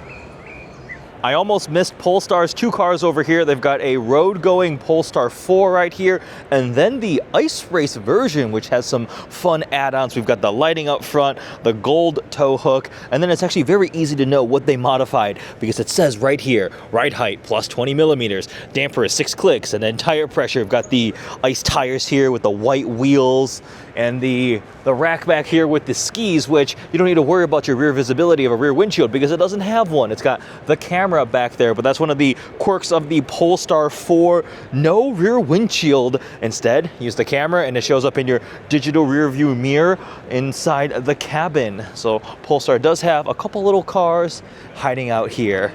Right here we have the all-new Infiniti QX65, a spiritual successor to the FX. So it's a stylish and sleek, sporty-looking luxury SUV, a two-row, and one of the highlights is the paint. This is called Sunfire Red. It's a 3-stage paint with actual gold flakes in it, and just take a look at that. It is spectacular when the light or the sun hits it. It actually takes inspiration for a limited color from the R35 GTR called Regal Red. So it has actual gold flakes. Apparently they have to transport the gold flakes by like armored truck. But that's one of the paint colors here for the QX65. And this one is an autograph trim. So on the inside, we also have all the nice touches. The red quilted leather with the gold accenting, and the seats have an asymmetric quilting pattern to it, taking inspiration from a Japanese kimono. So the quilting on this side versus the quilting on that side is actually a different pattern. So pretty cool.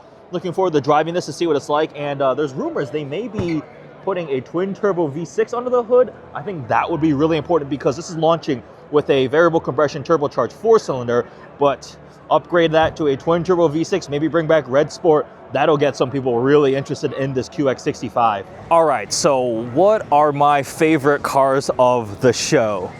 Let me think. Now, some of them I've seen, like I got to see the Corvette Grand Sport when it was revealed at Spring Mountain recently, but that's really cool, a new Corvette variant.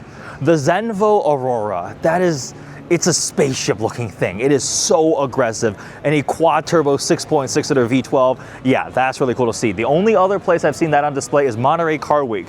So if you're coming to the show here, that'll be a really nice treat to see. The aero bodywork is absolutely wild on that car. And it's a $3 million hypercar, so yeah, of course it's cool. The Hyundai Boulder concept is also really cool. That's a surprise. I did not know that was what they were going to reveal here, but previewing a body-on-frame SUV to take on the Bronco, the Wrangler, and really continue to push the Hyundai Kia Genesis group into other segments. I mean, once they've finished rolling out this stuff, like they've hit a little bit of everything. Luxury stuff with Genesis, track stuff, they're getting into racing. They've got off-road stuff, like a little bit of everything, which is really, really impressive. So the Hyundai Boulder concept was cool to see. Let's see what else on display here. The Genesis G90 Wingback concept, just a concept, but man, that thing looks spectacular. When the photos were released, I was like, ooh, and then finally getting to see in person, it did not disappoint. Spectacular. I love the proportions, I love the details, and if that thing comes with a V8, holy crap, a new dream daily driver, like big luxury sedan level wagon, heck yeah, sign me right up. I would be hugely in for that. But there's actually a good amount of displays here at the New York Auto Show. I'm tired, lots of walking, lots of talking. I mean, other honorable mentions, the Mustang GTD Spirit of America, we've seen that before. Dark Horse SC, we have seen that before. But if you haven't been going to some of the other auto shows and such, it'll be your first time getting to see it. And it's cool to get to check it out in person.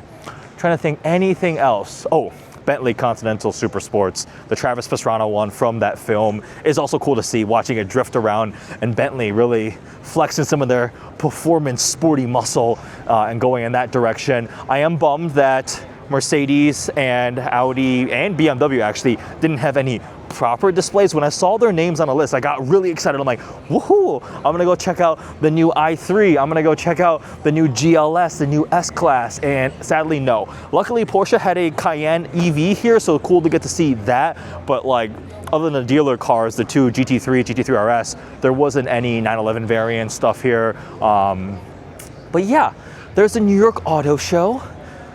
Definitely an experience. I hope you guys enjoyed this tour.